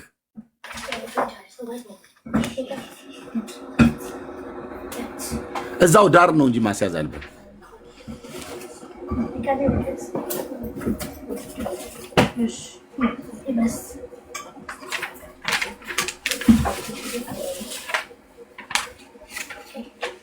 ስለዚህ ዘግተውት ማለት ነው። ዘግተውት በእውርነት መተውታል። ስለዚህ ትናንት የተነሳው ጴንጤ ያላግጥብሃል ማለት ነው። የእግዚአብሔርን ቃል አታውቁም እያለ እውነቱን ነው። እውነት ነው። እኔ ምስክር ነኝ። ያው ጴንጤ ሞቶ ይበልጠዋል የኦርቶዶክስን ተዋሕዶ ቤተክርስቲያን ህዝብ። በምን? የእግዚአብሔርን ቃል በማወቅ። ለምን? ያነባሉ። ማነው አንብቡ ብሎ የሚላቸው? ፓስተሮቻቸው። ፓስተሮቻችን አንብቡ ነው የሚሉን። አንብቡ ብቻ አይደለም ያስተምሩናል። ቸርች ስንሄድ በየቀኑ የእግዚአብሔርን ቸርነትና በጎነት እሺ ይሰጣሉ። የእግዚአብሔርን በጎነትና ቸርነት ነው ምሕረቱን ነው የሚነግሩን። ከዛስ በቤተ ክርስቲያን የመጽሐፍ ቅዱስ ጥናት የሚባል አለ። በኦርቶዶክስስ በቤተ ክርስቲያን ጽዋ ማህበር አለ የምትጠጣበት። የመጽሐፍ ቅዱስ ጥናት የለም። መጽሐፍ ቅዱስ እንደዚህ ተገናኝቶ የማጥናት ህዝቡ የለም። የነፍስን መብል ቅዱስ ቃሉን ደብቃ ህዝቡን በጠኔ እየገደለች ያለች ቤተክርስቲያን ማለት ነው። የነፍሳችን መብል ምንድነው? ቅዱስ ቃሉ። ለዚህ ነው ጌታችን ሰው ከእግዚአብሔር አፍ በሚወጣ ቃል እንጂ በእንጀራ ብቻ አይኖርም ተብሎ ተጽፏል አለ። ኦርቶዶክሳውያን በምን ነው የሚኖሩት? በእንጀራ ብቻ።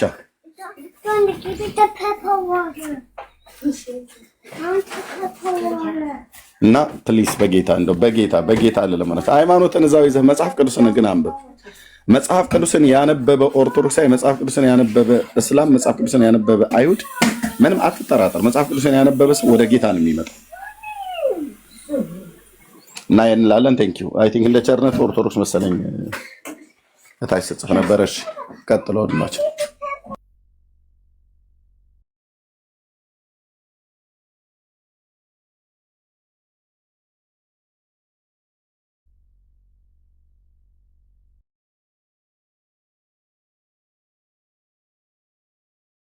እንደ ቸርነትህ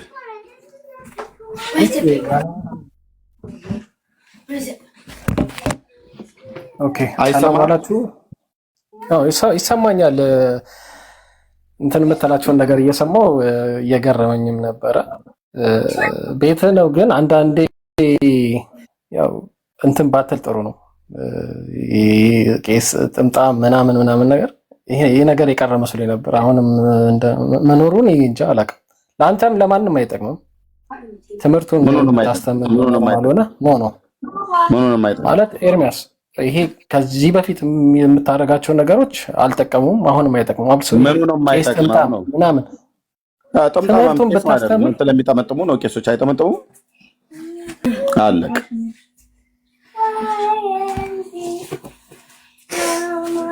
ትውልድ ነው እየገደሉ ያሉት። ትውልድን ነፍስን እያጠፉ ነው ያሉት። ሰው የሚተርፈው በእግዚአብሔር ቃል እግዚአብሔርን ቃል ሲያቅ ነው። የእግዚአብሔርን ቃል እኮ ሳይነግሯቸው አያቶቻችንን እኮ ገደሉ። የአያቶቼ ገዳዮች ሁሉ ጭምር ናቸው። የሞቱ ዘመዶቼ ነፍስ ሁሉ እጅ ያለው በኦርቶዶክሳውያን ቄሶች እጅ ነው ያለው። ደሙን የሰራዊት ጌታ እግዚአብሔር ይጠይቃቸዋል። ነፍሰ ገዳዮች ናቸው። አዎ የኦርቶዶክስ ቄሶች ነፍሰ ገዳዮች ናቸው። ማንን ሲገሉ አየህ? ህዝቡን ገደሉት። ምን በማድረግ? የእግዚአብሔርን ቃል ባለመመገብ፣ የነፍስ መብል ሆነውን የእግዚአብሔርን የሕያው አምላክን የእግዚአብሔርን ቃል ባለመመገብ ገደሉት ማለት ነው። ሻሹን ቆልሎ ተረት ነው የሚያወራው ጭንቅላቱ ላይ ማለት ነው።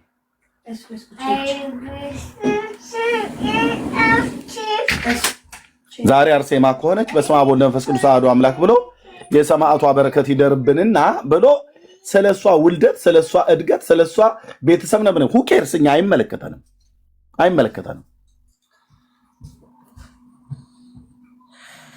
ነገ ጊዮርጊስ ከሆነ የሰማዕቱ በረከቱ ይደርባችሁና ምናምን ነገር ብሎ ስለሱ እድገት፣ ስለሱ ፈረስ፣ ስለሱ ጭራ፣ ስለፈረሱ ኮቴ፣ ስለመፈጨቱ፣ ስለመድቀቁ፣ ስለመቦካቱ፣ ተቦካ፣ ተፈጨ፣ ደቀቀ፣ ላመ፣ ጣመ ምናምን ነገር እያሉ ማለት ነው። ሁኬርስ እኛ አይመለከተንም። ለሰው ነፍስ የሚያስፈልገው ስለ ጊዮርጊስ መስማት፣ ስለ አርሴማ መስማት አይደለም።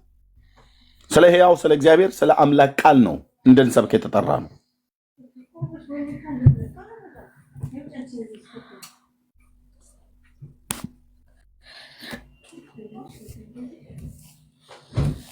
እና ቴንኪው ወንድምነት ምን ታሳይ ነበር? ቀጥል። ቴንኪው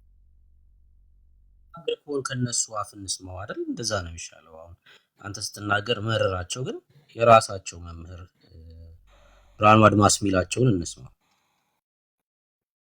የአንድ ካህን፣ የአንድ አለቃ፣ የአንድ አገልጋይ ዋና ኃላፊነት ነፍስ ማዳን ነው። ክርስቲያኖች አገላብጠነዋል። አሁን በቤተ ክርስቲያናችን ያልተገላበጠ ነገር የለም። አሁን የምናደላው ለወርቋ ነው። እውነት ለመናገር ለወርቋ፣ ለልማቷ፣ ለመስባዋ፣ ለአስራቷ፣ ለበኩራቷ፣ ለነፍስ ድነት፣ ለእውነተኛ አምልኮት ምንም ቦታ የለው። አያውቀውም መንፈስ ቅዱስን። ሚካኤልንስ ከልጅነቱ ጀምሮ በስዕል ጭምር ማለት ነው። የሆነ መላጣ ጥቁር ሰውዬ የሆነ ነጭ ሰውዬ ረግጦት ከልጅነቱ ጀምሮ ጭንቅላቱ ላይ ተስሎ አድጓል። ሚካኤል ሲባል ትልቅ ነው በቃ። መንፈስ ቅዱስስ ኧረ ሰው አያውቀውም። ተመልከቱ። ከዛስ እዚህ ሚካኤል መጣ። ሚካኤል ጎላ አይደለም እንዴ? ጎላ አልጎላ? ጎላ። ተመልከቱ። ከዛ መጣና የሚካኤል ታቦት ገባ። ግር ብሎ ሰው መጣ። ያቋላ ተመልከቱ። እና ጎላ ሚካኤል ተባለ። ከማን ነው የጎላው? ከመንፈስ ቅዱስ እኮ ነው። ገብቷችኋል? ደመቀ እንደማለት እኮ ነው። ከፍ ብሎ ታየ ማለት ነው። ጎላ ማለት ከማን? ከመንፈስ ቅዱስ። ከመሆን ይሄን እየተናገሩ ያሉት መምህሩ የኦርቶዶክስ መምህር ነው። አሁንም መምህር ነው ብርሃኑ አድማስ። ከማን ነው ሚካኤል የጎላው? ከመንፈስ ቅዱስ። ይሄ በጣም ልብ የሚሰብር ነገር ነው። በእውነት ነው የምላችሁ። ይሄ ህዝቡ ያለበትን ሁኔታ እና መምህራኖቹ ያሉበትን ሁኔታ በደንብ የሚያሳይ ነው። በእውነት ነው የምላችሁ። እኛ እኮ መናገር እኛ ህዝቡን ቤተክርስቲያኒቱ ያለችበትን ውርደት ነው እንጂ የሚያሳየው በትክክል ነው። በእውነት ጌታን በጣም እኮ ፈጣሪን አሳንሳ ፍጡርን እያጎላች ጎላ ሚካኤል ብላ የምትል ይህንን አይነት የግልሙትና ትምህርቷን ነው ክርስትና ብላ የምትለው ማለት ነው። ሚካኤልን የሚያጎላ መንፈስ ቅዱስን የሚያሳንስ የግልሙትና ትምህርት ይባላል። ህዝቡ ከየት አምጥቶ ነው ብሎ የሚለው? ህዝቡ ነው የሰየመው? በፍጹም። ጨርሰው ቪዲዮ ነው እንደምናት።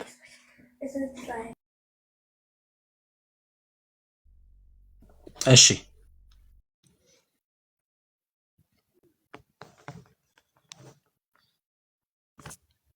ቅዱስ ነበረ። ሰው ደግሞ የሚያውቀው ሚካኤልን ነው፣ መንፈስ ቅዱስ ነው ያውቀው። ስለዚህ ሚካኤል መጣ። ሚካኤል ጎላ አይደለም እንዴ? ጎላ አልጎላ?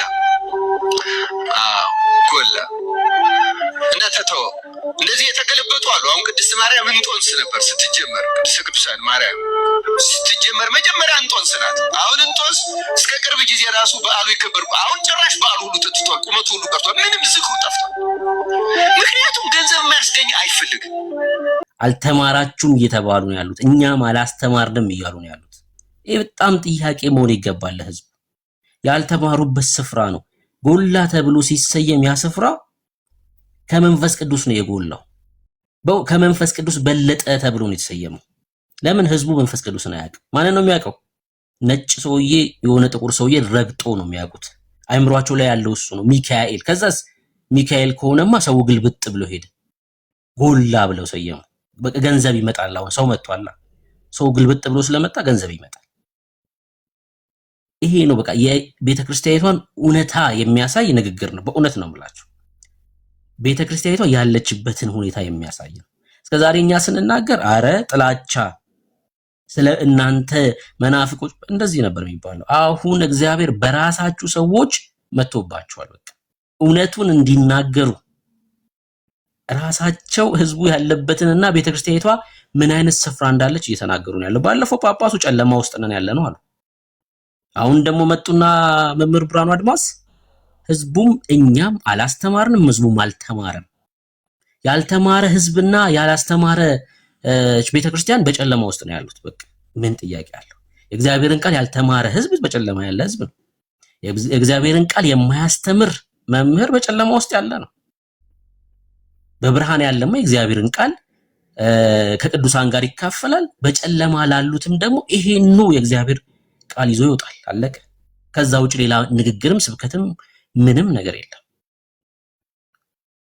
እና ይሄ ያሉበትን ሁኔታ ኤርሚ ሲናገር ኧረ ዛሬም አልተውክም ምናምን ይላል። አመጡ ልጁ ይሄው መምህር ራሱ እየተናገሩት ነው። ገንዘብ ነው አሉ እኮ አለቀ። ይሄው ቄሶቹ መምህራኖቹ የሚያሳድዱት ገንዘብ ነው። ህይወት ግድ አይላቸውም አሉ። ይሄው የአንድ ካህን፣ የአንድ አለቃ፣ የአንድ አገልጋይ ዋና ኃላፊነት ነፍስ ማዳን ነው። ክርስቲያኖች አገላብጠነዋል። አሁን በቤተክርስቲያናችን ያልተገላበጠ ነገር የለም። የቅድም መተህ አልተውክም ለምንድን ነው የሚተው? እውነቱን እኮ ነው እየተናገረ ያለው። ኤርሚ እየተናገረ ያለው በቤተክርስቲያኒቷ ውስጥ ያለውን እውነት ነው። ጥላቻ ነው እንዴ? ጭቃ ውስጥ ነው ያለው ተብሎ አንድ ሰው ሲነገረው ከጭቃ እንድትወጣ ነው። ስለተወደድክ እኮ ነው ወዳጄ፣ ካለህበት ረግረግ ውስጥ እንድትወጣ ነው። የትኛው የኢትዮጵያ ኦርቶዶክስ ቄስ ነው ወንጌል ሲሰብክ ያየው?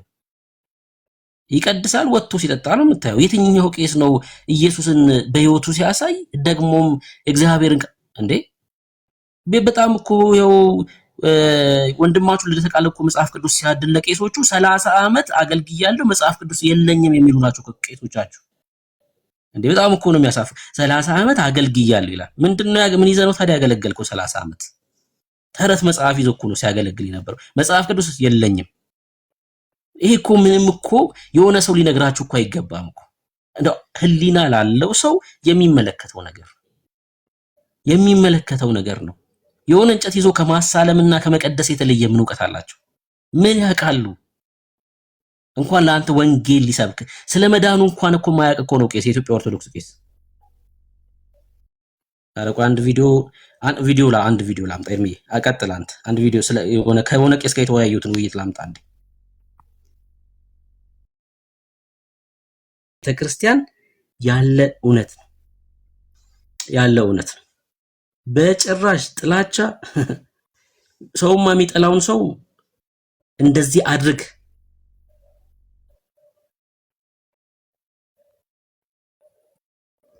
ያለህበት ስፍራ ሞት ነው ብሎ አይነግረውም። የምሬን ነው የምላችሁ። ሰው የሚጠላውን ሰው አብሮ ነው የሚሟሟቀው። አሉ አንዳንድ የኛ ቤት ሰባኪዎች ማለት ነው፣ ኦርቶዶክስን አትናገሩ ምናምን የሚሉ ማለት ነው። እሱ ሀገር ናት ወዳጄ አሉ። እነሱ ናችሁ በጣም እናንተን የሚጠሏችሁ። ያለብህን ክፍተትና ድክመት ያለህበትን ስፍራ የሚነግርህማ በጣም ወዳጅክ ነው፣ በጣም የሚወድክ ነው። ካለህበት ስፍራ እንድትወጣ ሊያግዝ የሚፈልግ ሰው ነው ማለት ነው። ምጠላው ግን አንተ እሱ ነው። ለምንድን ነው? ወደህ አይደለም፣ ከተቀበልከው መንፈስ የተነሳ ነው። በቃ ከተቀበልከው መንፈስ የተነሳ በውስጥ ካለው መንፈስ የተነሳ ጥላቻ ነው ወደ አይምሮ ቢመጣው። ግን ስለምንወድ ነው። አለቀ። ስለምንወድህ ነው። ወደ ህይወት እንድትመጣ ነው። በጨለማ ውስጥ ነው ያለሁት እኔ ብርሃን አይደለሁም ማለት ወንድማችን ይቀድሙ ማለት ነው። ከዛ ይመጣና አንተ ኦርቶዶክስን ትጠላለህ ይልሃል።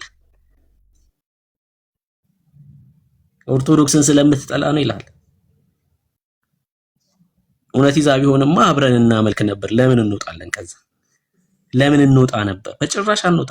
አብረን እውነት ስለሌለ ሞት ስለሆነ ስፍራው የሞት ስለሆነ ህይወት በዛ ስፍራ ስለሌለ ወጣን። ከዛ በዛ ስፍራ ህይወት ስለሌለ ጥለን ወጣን። እውነቱ ይሄ ነው።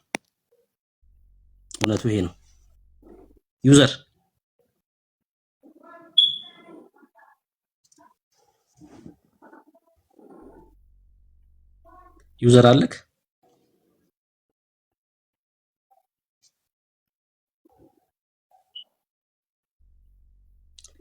እሺ ላስወርድ ነው። ድምጽ ይሰማል? እያወራ አይደለም? ላስወርድ ነው።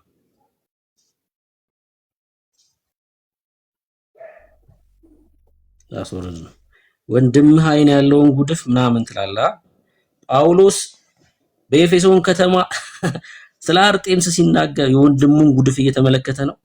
እኛ ብራዘር ቅድም ብያለሁ፣ በእግዚአብሔር ፊት ድፍረት ያለን ጻድቃን ነን ብያለሁ። ትቀልዳለህ አይደል? በእግዚአብሔር ፊት ሰው በጨለማ ውስጥ ሆኖ የክርስቲያኖችን የህይወት ልምምድ ሊገመግም ይፈልጋል። በነገራችን ላይ አቅም የላቸውም። በእኛ በክርስቲያኖች ዘንድ ያለውን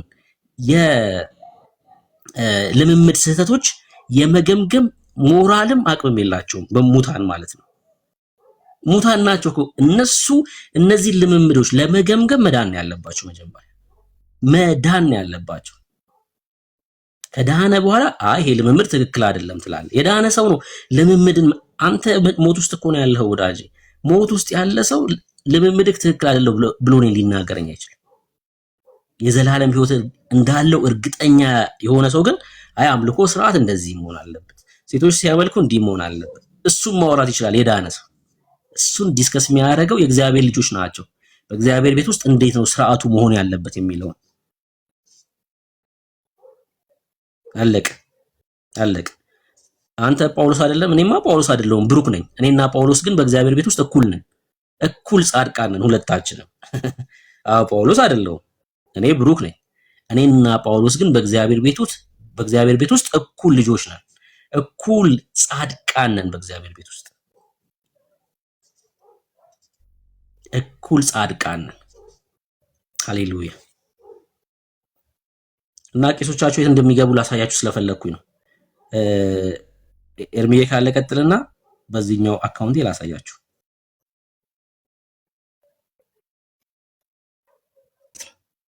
እነዚህ ሰዎች ያሉበትን ስፍራ የት እንደሆነ አሳያችኋለሁ። ቄሶቹ ምን አይነት እምነት እንዳላቸው ምን አይነት ስፍራ ላይ እንደሆኑ እንድታዩ ስለፈለኩ ነው። ቄሱ ወዴት እንደሚሄድ ማያውቅ ከሆነ እንዴት ነው ምእመኑ የሚያውቀው? በጭራሽ ሊያውቅ አይችልም። ምእመኑ በጭራሽ ሊያውቅ አይችልም፣ ቄሱ ያላወቀውን ማለት ነው። ቄሶቹ ምን ያምናሉ? ይኸው ላሳያችሁ በማስረጃ ማለት ነው። በማስረጃ ምን እንደሚያምኑ። እሺ አሜን። ኢየሱስ ብቻውን ጌታ ነው። ብቻውን ኢየሱስ አዳኝ ነው። ብቻውን አዳኝ ነው።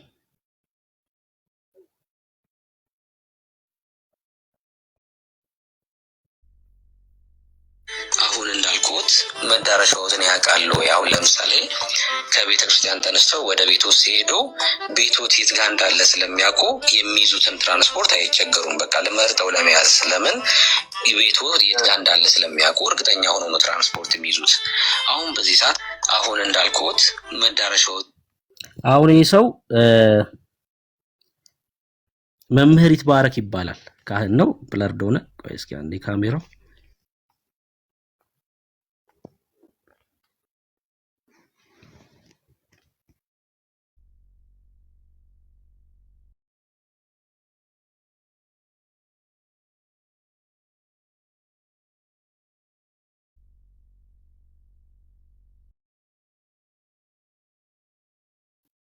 ይሄ ሰው ማለት ነው የሚለውን ስሙት። ያውቃሉ። አሁን ለምሳሌ ከቤተ ክርስቲያን ተነስተው ወደ ቤቱ ሲሄዱ ቤቶት የት ጋር እንዳለ ስለሚያውቁ የሚይዙትን ትራንስፖርት አይቸገሩም። በቃ ለመርጠው ለመያዝ ለምን ቤቱ የት ጋር እንዳለ ስለሚያውቁ እርግጠኛ ሆነው ነው ትራንስፖርት የሚይዙት።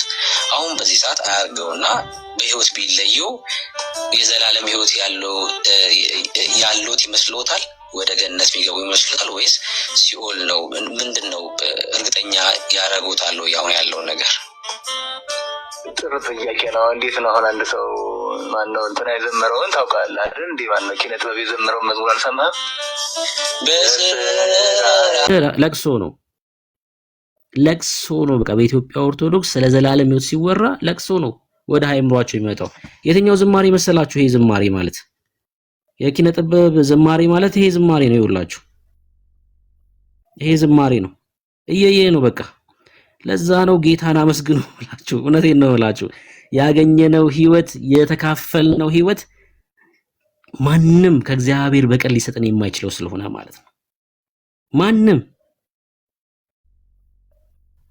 ይኸው ለቅሶ ጥግ ላይ ቁጭ ብለህ ማልቀስ ነው። እየየ ነው የምትለው። ለምን? በስራክ ሞት ስለሆነ ፍርድ ስለሆነ። የትኛውም መግቢያ ልትላችልም ሲጀምር የታወቀ ነው መግቢያክ። በህይወት መጽሐፍ ላይ ያልተጻፉ ሁሉ እንደ ስራቸው መጠን ተከፈላቸው ይልና ምን ወዴት ገቡ ይላል? ወደ ገሃነም ተጣሉ ነው የሚለው። ይሄ እኮ ግልጽ እኮ ነው። የት ይሆን ማልቀስ አይጠበቅብህ። ኢየሱስ ከሌለ መግቢያክ ግልጽ ነው። ገሃነም ትገባለህ በቃ።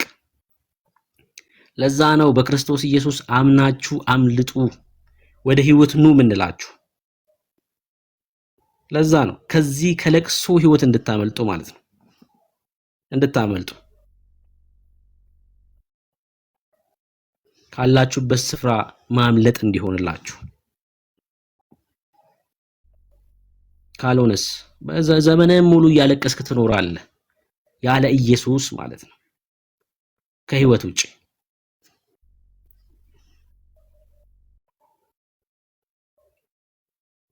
ኢየሱስ ብቻውን ያድናል። ያንተ ነገር ተጨምሮ አይደለም። ያንተ ስራ ተጨምሮ አይደለም። ያንተ ጾም ጸሎት ተጨምሮ አይደለም። ያንተ ብርታት የትኛውን ብርታት በእግዚአብሔር ፊት ስለማያቆም ማለት ነው። ክርስቲያኖች አንድ ነገር ማስተዋል ያለባችሁ የቅድስና ህይወታችን በእግዚአብሔር ፊት አያቆመንም አይደል? እኛ በክርስቶስ ኢየሱስ ያመን ክርስቲያኖች በቅድስና የምንኖረው በእግዚአብሔር ፊት ለመቆም ነው እንዴ? ቅድስናችን በእግዚአብሔር ፊት እንዲያቆመን ነው እንዴ በቅድስና የምንኖረው? እንደዛ ነው እንዴ? በቅድስና ህይወት የምንመላለሰው በእግዚአብሔር ፊት ቅድስናችን እንዲያቆመን ነው እንዴ? በእግዚአብሔር ፊት የሚያቆም ቅድስና የለም። የሰው ልጅ ቅድስናው በእግዚአብሔር ፊት አያቆመውም። የእግዚአብሔርን ህይወት ስለተካፈልን ነው በቅድስና የምንኖረው። የእግዚአብሔር ልጆች ስለሆንን ነው።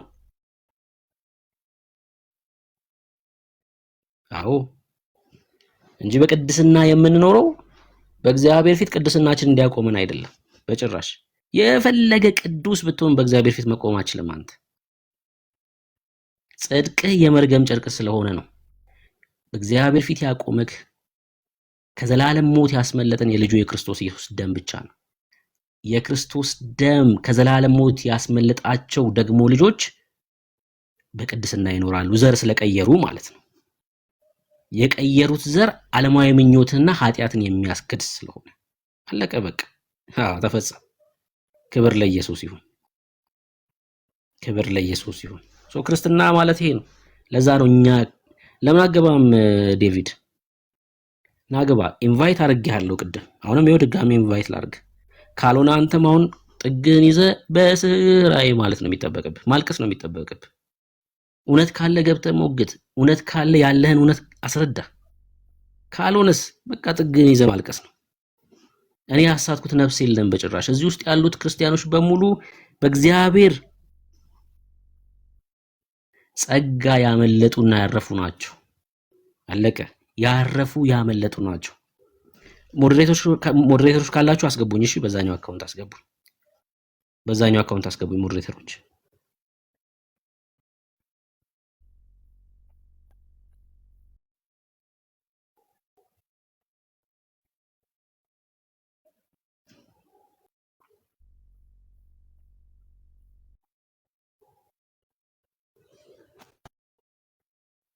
እሺ፣ ተባረኩ።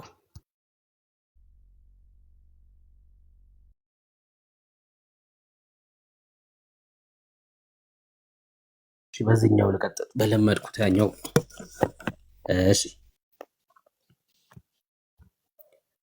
ኢካቦድ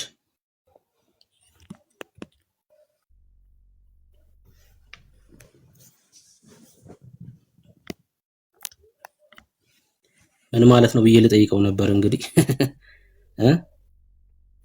ኢካቦድ ማለት ምን ማለት ነው? ክርስቲያኖች ምን ማለት ነው ኢካቦድ ማለት?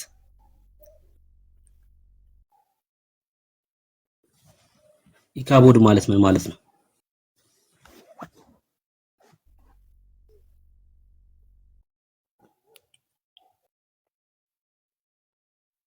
መልሱልኛ። ኢካቦድ ማለት ምን ማለት ነው?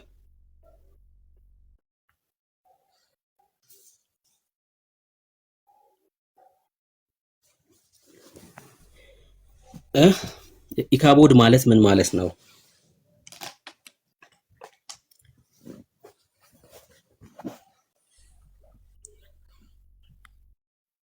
የእግዚአብሔር ክብር ምን ሆነ? ምን ሆነ የእግዚአብሔር ክብር?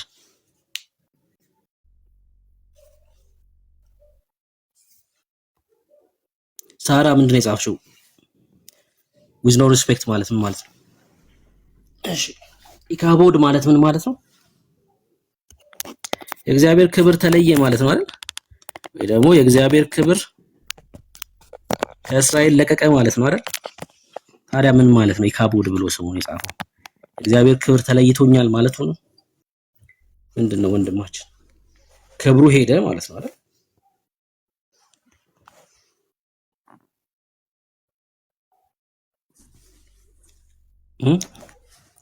ሀና እንደዛ አለች አይደል? እሺ ወደ ሐሳባችን እንመለስ። ኦርቶዶክሳውያን መግባት ትችላላችሁ። ርዕሱ ላይ ለማውራት የምትችሉ ኦርቶዶክሳውያን መግባት ትችላላችሁ። ኦርቶዶክሳውያን የእግዚአብሔር ክብር ተለየ ማለት ነው እና ኢካቦድ ብሎ ሲመጣ ግርሞኝ ነው እንኳ ወንድማችን። ካቦድ ቢሆን ካቦድ ማለት የእግዚአብሔር ክብር ማለት ነው። ካቦድ ሲሆን ኢካቦድ ሲሆን ደግሞ የእግዚአብሔር ክብር ተለየ ማለት ነው። የእግዚአብሔር ክብር ተለየ ማለት ነው ኢካቦድ ማለት። እሺ ኦርቶዶክሳዊ መግባት ትችላላችሁ። አስተካክለው። እሺ ጴንጤ ከሆንክ አስተካክለው። በጨለማ ከሆንክ እንኳን ያው ልዩነት የለውም። ፓስተር ለምንድን ነው ታች ቁጭ ያለው?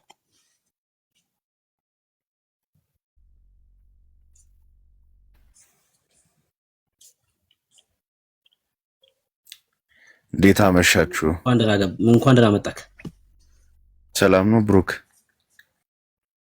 ዳኒ፣ ኤርሚ እንዴት ናችሁ? ሶሪ አልሰማሁም ነበር። የኔ ስልክ ድምፁ አንሶ ነበር። እንዴት አመሻችሁ? ብሩክ እግዚአብሔር ይመስገን። እኔ ፕሮቴስታንት ነኝ። ከቃለ ሕይወት ነው የመጣሁት። በእርግጥ ከዚህ ርዕስ ወጣ ያለ ጥያቄ ለመጠየቅ ነበረ፣ ግን ሌላ ርዕስ የምታመጡ ከሆነ ሌላ ርዕስ ላይ ላይቭ ገባለሁኝ። በተረፈ እሱን ለመጠየቅ ነበረ ፈቃደኛ ከሆናችሁ። አይ ያው ርዕስ ስላለን በርዕሱ ላይ ፐርሰናል ከሆነ ጥያቄ ግን ምንም መጠየቅ ትችላለህ። እሺ በውስጥ ልጠይቀኝ ትችላለህ። እሺ በተረፈ ቅድም በዋና አካውንቴ ይህንን ለመጠየቅ ሪኩዌስት እየላኩኝ ነበርና ዳኒ ይሁን ብሩክ አላወኩም ብሎክ አደረገኝና ላይቫችሁ መከታተል አልቻልኩምና ትንሽ ፍረስትሬትድ ሆኜ ነውና አካውንቴን ኮመንት ላይ ብጽፍና አንብሎክ ማድረግ የሚቻል ከሆነ ይቻል ይሆን? እኔ አላረኩም፣ ዳኒም አያረግም። ለምን ትደረጋለህ? ማን ነው ያኛው አካውንት ስም ነው ወይስ ሚውት ተደረገ? አይ ሪኩዌስት እያረኩኝ ላይቭ 3-4 ጊዜ ሪጀክትድ የቪዲዮ የካህኑን ቪዲዮ ላይ ያየን እያለ አይ ቲንክ ማንም እንዲገባ አልተፈለገም መሰለኝ። ግን ከዛ 4ኛ ጊዜ ምናምን ስሞክር ብሎክ አደረገኝ። ከዛ ሰርች ሳረግም የእናንተም ዩዘር ኔም አይመጣም ላይቭም አይመጣምና መስተካከል የሚችል ከሆነ ብዬ ነው። ማን ነው ስም? እየጻፍኩት ነው። ሁለተኛም ጊዜ ይኸው ጻፍኩኝ እኮ። የለም ብሎክ ላይ የለህማ። እንደዛ የሚል ስም የለም ብሎክ ላይ። ኦኬ ወይ ዳኒ እንትን ብሎ ሊሆን ይችላል፣ አላወኩም። ግን you have been blocked from the live ባለኝና አካውንታችሁንም ጭራሽ አያስገባኝም።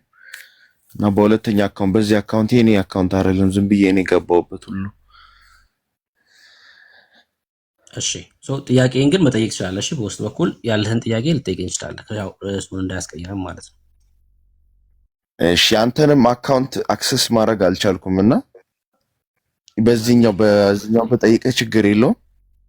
የዋና አካውንቴ በአክሰስ ማድረግ አልቻልኩም። የሶስታችሁንም የኤርሚን ብሩክም ዳኒ ላይቭ ውስጥ ያሉትን ሰዎች በሙሉ እኮ ወይ ቲክቶክ ይሆናል። እንደዛ ከሆነ ላይቭ ከላይቭ ስትወጡ ይስተካከላል። አላቅም እኮ እንደዛ ከሆነ ወይ ቲክቶክ ከሆነ ብዬ ነው አላቅም። ኦኬ በቃ ምንም ችግር የለም። በዚህ ቴክስት ሜሴጅ ልክልሃለሁ። እሺ በቃ ጠይቃለሁ። ቴንክ ዩ ብሩኬ። በቃ ማውራት ትችላለህ። አመሰግናለሁ። እሺ ተባረክ። እሺ ግብ ኦርቶዶክሳውያን፣ ሌሎች ኦርቶዶክሳውያን ካላችሁ በብርሃን ያለ ነው የሚል ኦርቶዶክሳዊ ካለ እኔ በብርሃን ያለሁት የሚል ኦርቶዶክሳዊ ካለ መግባት ይችላል። በብርሃን ያለሁት የሚል ኦርቶዶክሳዊ ካለ በብርሃን ነው ያለሁት የሚል ኦርቶዶክሳዊ ካለ ምህረት የጌታ ልጅ መቼም ኦርቶዶክስ አይደለሽም። ሰው ምህረት የጌታ ልጅ ተብሎ ጽፎ ኦርቶዶክሳዊ ሊሆን አይችልም። ለምንድን ነው ላክሽው ቁጥር የጻፍሽው? ኦርቶዶክሳዊ ነሽ? እኔ በእርግጠኝነት እወራረዳለሁ። ሰው ምህረት የጌታ ልጅ ብሎ ጽፎ ኦርቶዶክሳዊ ሊሆን አይችልም በጭራሽ ማለት ነው። ኦርቶዶክስማ አትሆኝም በጭራሽ። እሺ ሰው ምህረት የጌታ ልጅ ብሎ ኦርቶዶክሳዊ ሊሆን አይችልም በጭራሽ። ስማቸው በደንብ ነው የሚያስታውቀው። ጠረናቸው ያስታውቃል፣ ስማቸው ያስታውቃል። የአርሴማ ልጅ፣ የከተማ ልጅ፣ የበርሶማ ልጅ፣ የማርያም ልጅ፣ የጊዮርጊስ ልጅ፣ የአቦ ልጅ፣ በቃ እንደዛ ነው ስማቸው ማለት ነው። ስማቸው እንደዛ ያስታውቃሉ በዓለም ያሉ ሰዎች። የጌታ ልጅ ካልክንካማ አለቀ እኮ። የጌታ ልጅ ካልክ እሺ። መስኪ እንኳን ደህና መጣሽ። መስከረም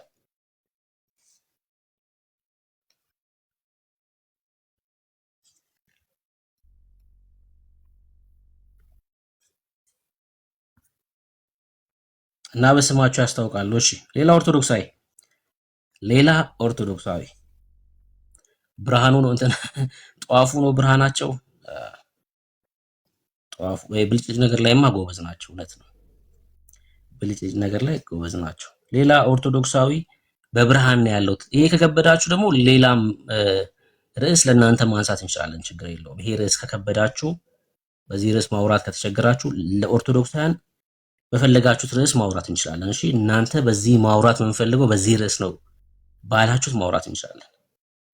እናንተ በጠየቃችሁን ማለት ነው። እናንተ በተዘጋጃችሁበት ማለት ነው። እናንተ ሬዲ በሆናችሁበት ማውራት እንችላለን።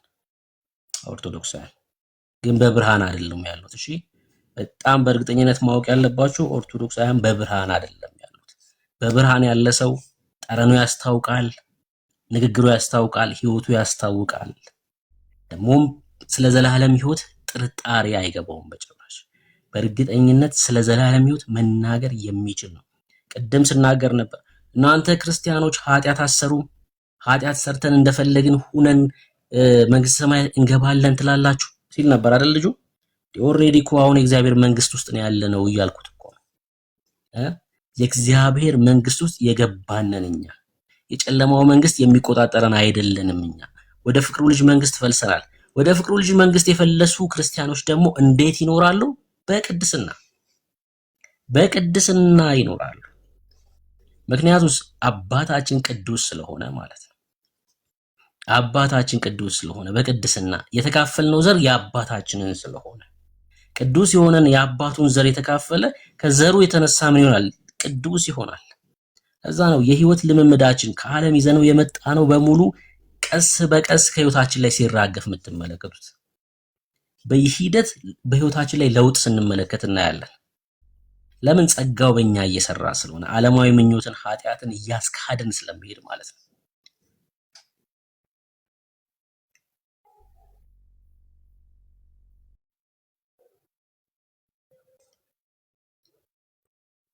ይሄ ነው ክርስትና ማለት ይሄ ነው። እኛ እርግጠኞች ነን፣ በክርስቶስ ኢየሱስ እርግጠኞች እና ኃጢአት እየሰራ እንኖራለን? ኧረ በጭራሽ አንወድቅም። ኧረ እንወድቃለን። በጨለማ እንኖራለን?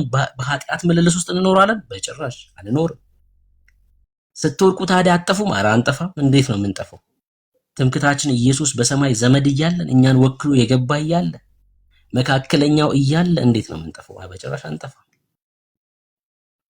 እሱ ያድናችኋል እንዴ? በደንብ ያድነናል። ጠበቃችን፣ መካከለኛው የሆነ የአዲስ ኪዳን ዋሳችን ኢየሱስ፣ አዎ እሱ ያድነናል። የጽድቅ ልብስ ኢየሱስ። ማቴዎስ ወንጌል መጽሐፍ ምዕራፍ 22 ላይ ያለው እኮ ማለት ነው። ማቴዎስ ወንጌል መጽሐፍ ምዕራፍ 22 ላይ ያለው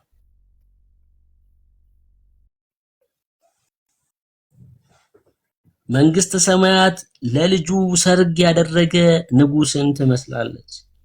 የታደሙትንም ወደ ሰርጉ ይጠሩ ዘንድ ባሮቹን ላከ፣ ሊመጡም አልወደዱም።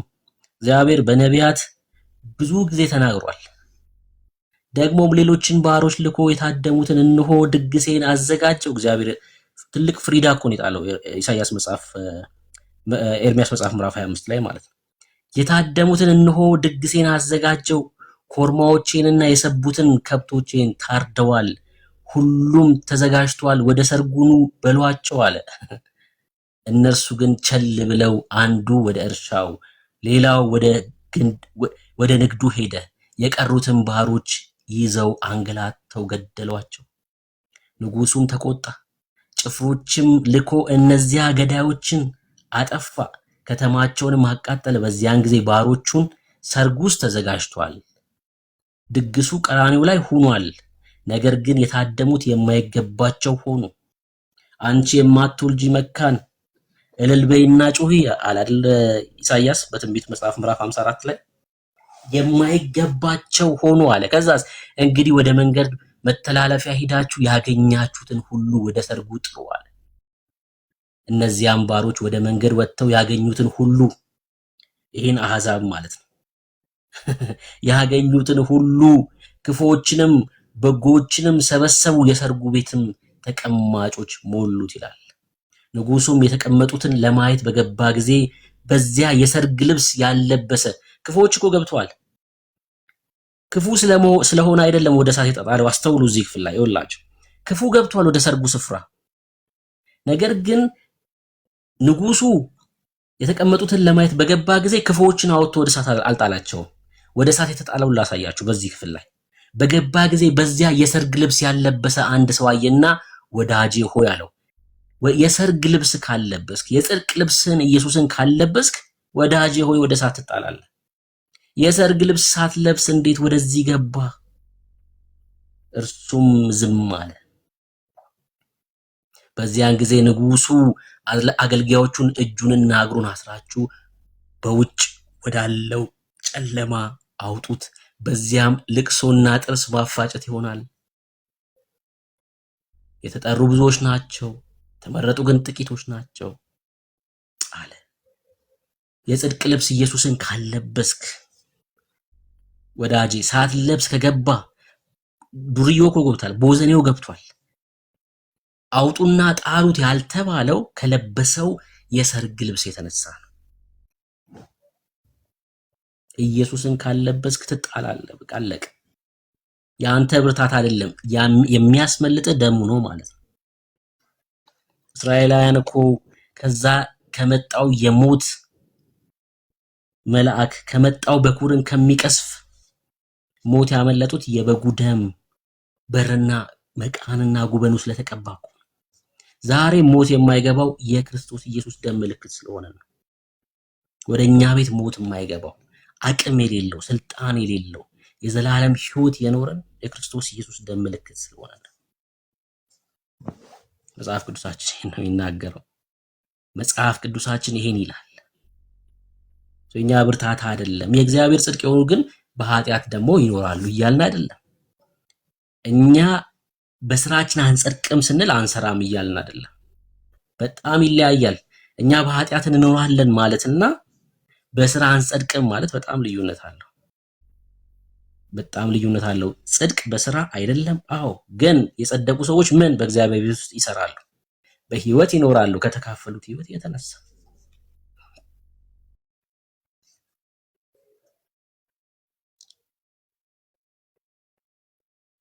ይሄን ነው መጽሐፍ ቅዱሳችን የሚለው። ይሄን ነው መጽሐፍ ቅዱሳችን የሚለው። ክብር ለኢየሱስ ይሁን።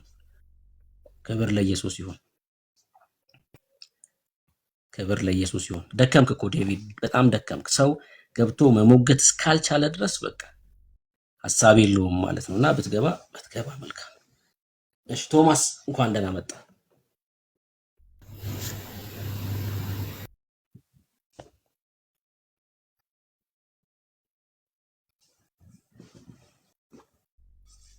ተመወቱ ማለት ነው። በቃ ገብተህ ማሞገት ካልቻልክ በቃ ትሞገታለህ። እንደዚህ ገብተህ መሞገት ትችላለህ። እድል ተሰጠ 2 3 ነው።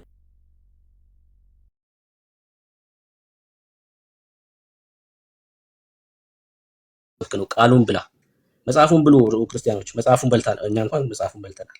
መጽሐፉን ብሉት። መጽሐፉን የበላ ሰው በእግዚአብሔር እርግጠኛ ይሆናል። መጽሐፉን ተመገቡት። እንደዚህ ይላል በሕዝቅኤል መጽሐፍ ምዕራፍ 3 ላይ የሰው ልጅ ሆይ ያገኘኸውን ብላ፣ ይህን መጽሐፍ ብላ። በቃ መጽሐፉን ብሉ። ሄደ ለእስራኤል ቤት ተናገር አለኝ፣ አፌንም ከፈትኩ መጽሐፉንም አጎረሰኝ ይላል። እርሱም የሰው ልጅ ሆይ አፍህ ይብላ፣ በምሰጥህም በዚህ መጽሐፍ ሆድህን ሙላ አለኝ። እኔም በላሁት፣ አፌም ውስጥ እንደማር ጣፈጠ ይላል።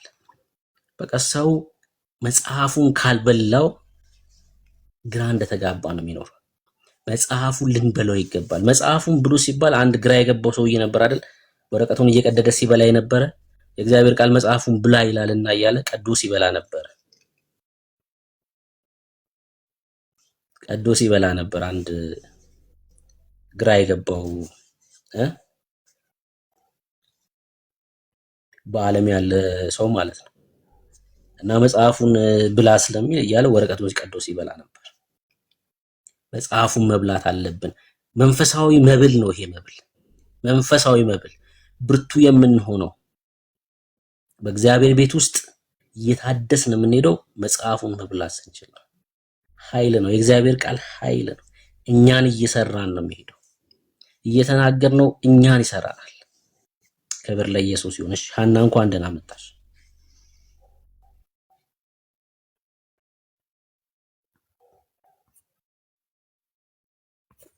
ሀና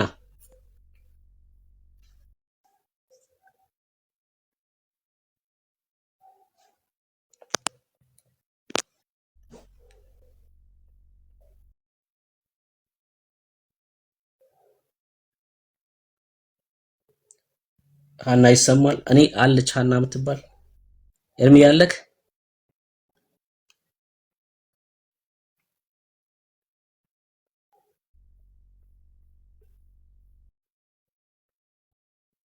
አለውኝ አይደል? እሺ አለች። እሺ ሀና እየሰማችን አይደለም፣ ማይኳን ሚውት አድርጋለች። እሺ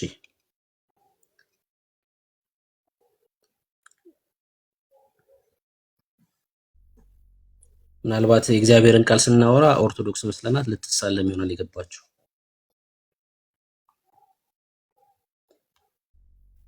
ልትሳለም ገብታ ነው የሚሆነው።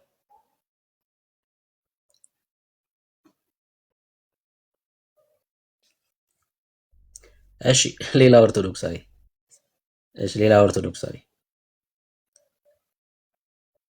ሌላ ኦርቶዶክሳዊ እሺ ስጠራሽ ነበርኩ ታላ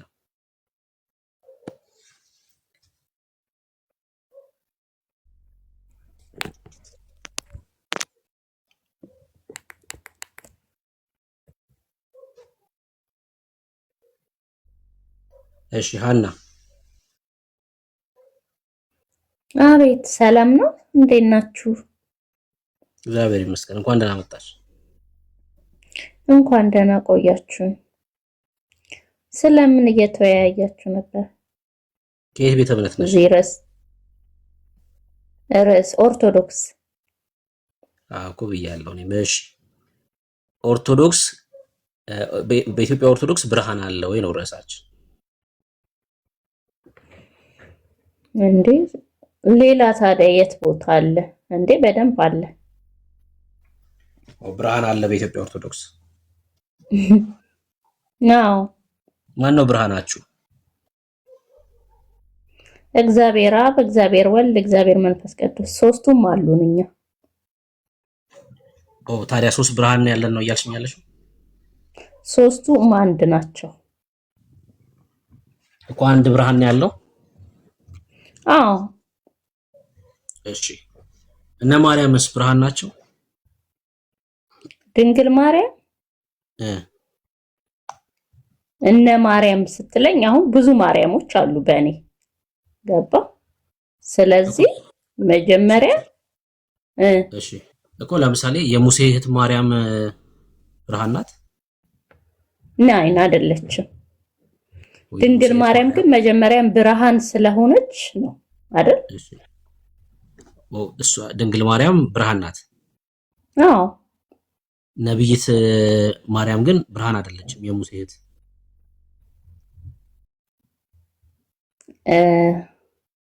እንደዛ ማለት አልችልም፣ ግን የማርያም ብርሃንነት ግን መልአኩ ገብርኤል በእግዚአብሔር አብ ፊት የሚቆመው መጀመሪያ መልአኩ ቅዱስ ገብርኤል ነውና እሱ መጥቶ አበራባት።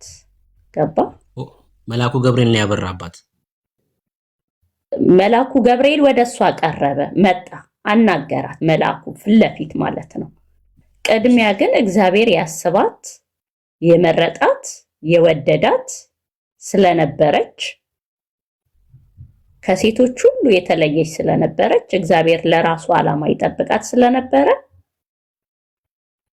ከዛም ቅዱስ ገብርኤል መጣ፣ በብርሃን መልክ ተመስሎ የእግዚአብሔር መንፈስ አደረባት። አሁን መች ነው የበራባት እያልሽኝ ያለሽው? ናይን ሲጀመር የማርያም እና የኢየሱስን እንትን መለየት አትችልም። እግዚአብሔር አስቦ የፈጠረውና የሰራቸው ናቸው። ስትወለድ ጀምሮ ብርሃን ናት ያልሽኝ? ስትወለድ ጀምሮ ብርሃን ናት እያልሽኝ ነው? አዎ በደንብ አድርጎ።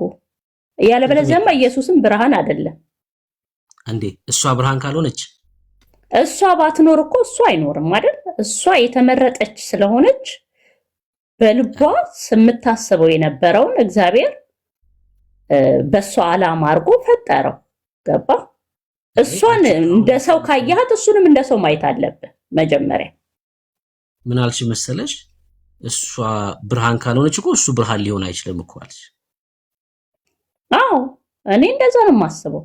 እኔ ሲጀመር በዚህ ጉዳይ አይደለም ፕሮቴስታንት ነበርኩኝ። ገባ? አይ ቆይ እሱ እና በፕሮቴስታንት እምነት ውስጥ ቆይ እሱ ይቆይና ይሄን ሐሳብ እንጨርስ፣ ከዛ የፕሮቴስታንቱን ትነግሪናለሽ። ችግር የለውም። ጌታ እኔ ግን ይቅርታና አንድ ጥያቄ የምጠይቅህ፣ አንተ ውስጥ ኦርቶዶክስ ብርሃን አለ አልክ። እናንተ ውስጥ ብርሃን መኖሩን በምንድን ነው የምታውቀው? እስቲ ይሄን መልስልኝ እኮ። ትጠይቅኛለሽ፣ እንጨርስና የጀመርነውን አንቺ ደግሞ ትጠይቅኛለሽ። ችግር የለውም እኮ። አንተም ደግሞ እስካሁን የጠየከኝ መልሼልሃለሁ። አንተ ውስጥ እውነተኛ እግዚአብሔር እንዳለ በምን ታውቃለህ?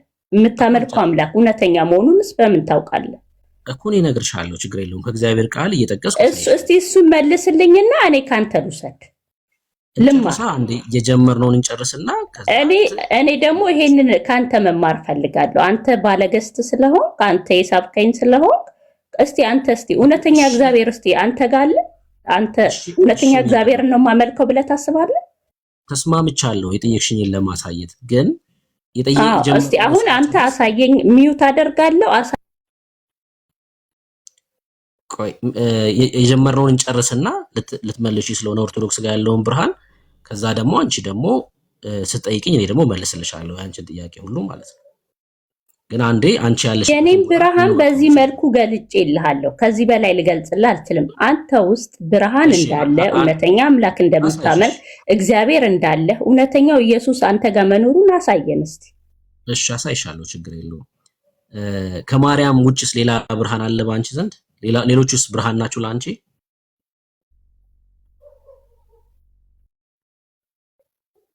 ሀና እኔ የጠየቅኩህን መልስልኝ። ሌሎቹማ ብርሃን ናቸው። ብርሃን የሌለ የለም። የሰማይ መላእክት ብርሃን ናቸው። ገብቶሃል? ቀድሞም የእስራኤልን ሕዝብ ያዳነ መልአኩ ቅዱስ ሚካኤል እግዚአብሔር አብ የላከው ሁሉም ብርሃን ናቸው። ማንም ጨለማ የለም። ቅዱስ ሚካኤል የእስራኤልን ሕዝብ አላዳንም፣ ስተት ነው። አንቺስ ብርሃን እኮ ለሱ ሁሉ አስረዳን እስቲ። አንተ ውስጥ ብርሃኑን እንወቀው እና እኛም እንመጣለን። ችግር የለም። እሺ አንቺስ ብርሃን ነሽ አና?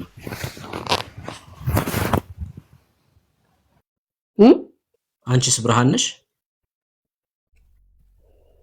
እሱ ይቆየኝ እስቲ ይቆየን። እኔም አንተም አንድ ነን። ያንቺን ንገሪንና ከዛ ደግሞ እኔ ላሳይሽ ለጠየቅሽው ጥያቄ። አንቺ ብርሃን ነሽ? ያው ግን ምን አይነት ብርሃን ነው ጥያቄው? የሰው ልጅ በምድር ላይ ሲኖር የራሱ የሆነው ውስጣዊ መንፈሳዊ የሚያዩት አይኖች አሉት። በዛ ውስጥ ብርሃንን ያያል። አይን አለኝ ያለው ናይ ነው። እኔ ማርያም አይደለሁም፣ እኔ እግዚአብሔርም አይደለሁም። እንደዛ አይነት ጨዋታም አልጫወትም። ግን የሰው ልጅ ነኝ። በዛ መልኩ እመላለሳለሁ። በገባኝ፣ በተረዳው፣ በሰማሁት። የሰው ልጅማ ማርያም የሰው ልጅ ናት አይደል? የሰው ልጅነትማ ማርያምም ኢየሱስም የሰው ልጅ ነው። እንደዛ ካልክ የሰው ልጅ ብቻ አይደለም አይደል? ኢየሱስ የእግዚአብሔርም ልጅ ነው። ማርያምም እንደዛ ማለት አትችልም። ችግሩ ይኸውልህ እዚህ ጋር ነው። አየህ፣ ቆይ ማርያም የእግዚአብሔር ልጅ ይኸውልህ፣ አሁን እኔ አንተ ጥያቄህ እንድትመልስልኝ ብቻ ነው እስካሁን መልሼልሃለሁ። ተራውን ደግሞ እንደዛ ነው። እምነትሽን ማወቅ አለብን። ምን እያልሽ እንደሆነ ቢያንስ ማወቅ። እኔ ስላንተ ይኸውልህ፣ አሁን ክርክር አይሁንብን በእናትህ። እሺ ኢየሱስ ክርስቶስ አንተ ውስጥ ያለውን ብርሃን እውነተኛ እግዚአብሔር እንደምታመልክ እውነተኛ ኢየሱስ እንዳለ በምን እርግጠኛ ነህ? እኔ ያንተን እምነት አውቀዋለሁ። ለዛ ነው እውነተኛ ኢየሱስ ስለሌለ እናንተ ጋር ማለት ነው። ገባ? ችግር የለውም። እኔ እውነተኛ እግዚአብሔር ፓወርፉል ሆነ ብቻ እግዚአብሔር እውነተኛውን እግዚአብሔር እንደምናመልክ አሳይሻለሁ። ችግር የለም። ኢየሱስ ግን ሚዩት አታርገኝ። አታርጓት። ሞዴሬተሮች አይ ማንም አያደርግሽም። ችግር የለውም። አታርጓት። ችግር የለውም። ሚዩት አታርጓት። ኢየሱስ ክርስቶስ ዳንኤልን ማማ ያቀኛል። ተው ግን እውነተኛውን እስቲ አስረዳኝ። እስቲ አንተ ጋር እውነተኛው ኢየሱስ እንዳለ እንተዋው። እስቲ አስተዋውቀን። ዋይቱን ማለት ነው፣ ብላክ የሚባለውን አይደለም። ግን ያው አስረዳን እስቲ። መጠየቅ ያው መመለስ ፈቃደኛ ስላልሆንሽ እኛ የምናመልከውን አምላክ እኔማ መልሼልሃለሁ። ሲጀመር አብ ወልደ መንፈስ ቅዱስ ያላት ኦርቶዶክስ ብቻ ናት። እኮ ለመመለስማ ፈቃደኛ ከሆንሽ ኢየሱስ የማርያም አምላኳ ነው ወይ ብዬ ጠየቅኩሽ እኮ አልመለስሽም። ለዛ ነው እኮ መመለስ ፈቃደኛ አይደለሽም ያልኩሽ። እኛ እግዚአብሔርም አለ።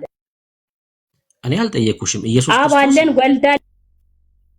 ቆይ ሚውት አታርጓት አባካችሁ። ቆይ ሚውት አታርጓት፣ ችግር የለውም። ቆይ ሚውት አታርጓት። አንቺ ነሽ ሚውት እያደረግሽ እንደዚህ ነው ጨዋታው እዚህ። ግን እንደዛ ባትሆን ደስ ይለኛል። አሁን አብ ወልድ መንፈስ ቅዱስ አንተ ጋር እንዳለን አስረዳን። በቃ ማንንም አላረግሽ። የኢትዮጵያ ሕዝብ ማወቅ የሚፈልገው የፕሮቴስታንት እምነት አብ ወልድ መንፈስ ቅዱስ እንዳለውና እንደሌለው ነው። ስለዚህ ራሷ ናት ሚውት የምታደርገው በነገራችን ላይ። ከዛ ሚውት እያደረጉኝ ነው ብላ አይደለም። እኔ አይደለሁም። እኔ ነኝ እያደረኳት ያለሁት። ለምን እንደሆነ ታውቃለህ? ሴትዮዋ ጆሮ የላትም፣ አፍ ብቻ ነው ያላት። ጥያቄ ትጠይቃለች። ለጥያቄው ለተጠየቀው ጥያቄ ተገቢ መልስ እንኳን እንዳትሰጣት አንድ መጀመሪያ ሰላም ይባላል። ኤርሚያስ ሰላም አያት አይደል? አፍ ነው ያላት፣ አፍ አላት፣ ጆሮ የላትም፣ መስማት አትችልም። ትጠይቃለች ግን እንድትናገር እድል አይሰጥም ማለት ነው። ስለዚህ እኔ ነኝ እያደረኳት ያለሁት። ከዚህ በኋላ ጥያቄ ትጠይቂያለሽ። ለጥያቄው መልስ እስኪመልስልሽ ድረስ ጨርሻለሁ። ለጠየቅሽኝ ጥያቄ ይሄ ነው መልስ ብሎ እስኪል ድረስ እኔ እና እሱ በደንብ እየተግባባን ለጥያቄው መልስ ችግሩ አንተ ጋር እንደዚህ ነው። ምንድነው ያልኩት? ወንድምነት ጥያቄ ጠይቀቻል። ለጥያቄው መልስ እስክትሰጣት ድረስ መጠበቅ አለባት። ነን ስቶፕ ነው የምታወራው። አይ ቲንክ ወይ እንግዲህ ቤተሰቧ ረግሟታል ወይ ደግሞ የሆነ በሽታ አለባት። ካልሆነ በስተቀር የሆነ የተግባቡት ካወቀ ጥያቄ ሰው ከጠየቀ በኋላ ለጥያቄው መልስ እስኪሰጠው ድረስ ሚዩት አድርጎ ይጠብቃል። ከዛ ይሄው ለጥያቄው የሚመጥን መልስ ይሄ ነው ብለህ ስትላት ከዛ ነገር ደግሞ ጥያቄዋን ደግሞ ትቀጥላለች ማለት ነው። ነን ስቶፕ ማለት ነን ስቶፕ ነው የምታወራው።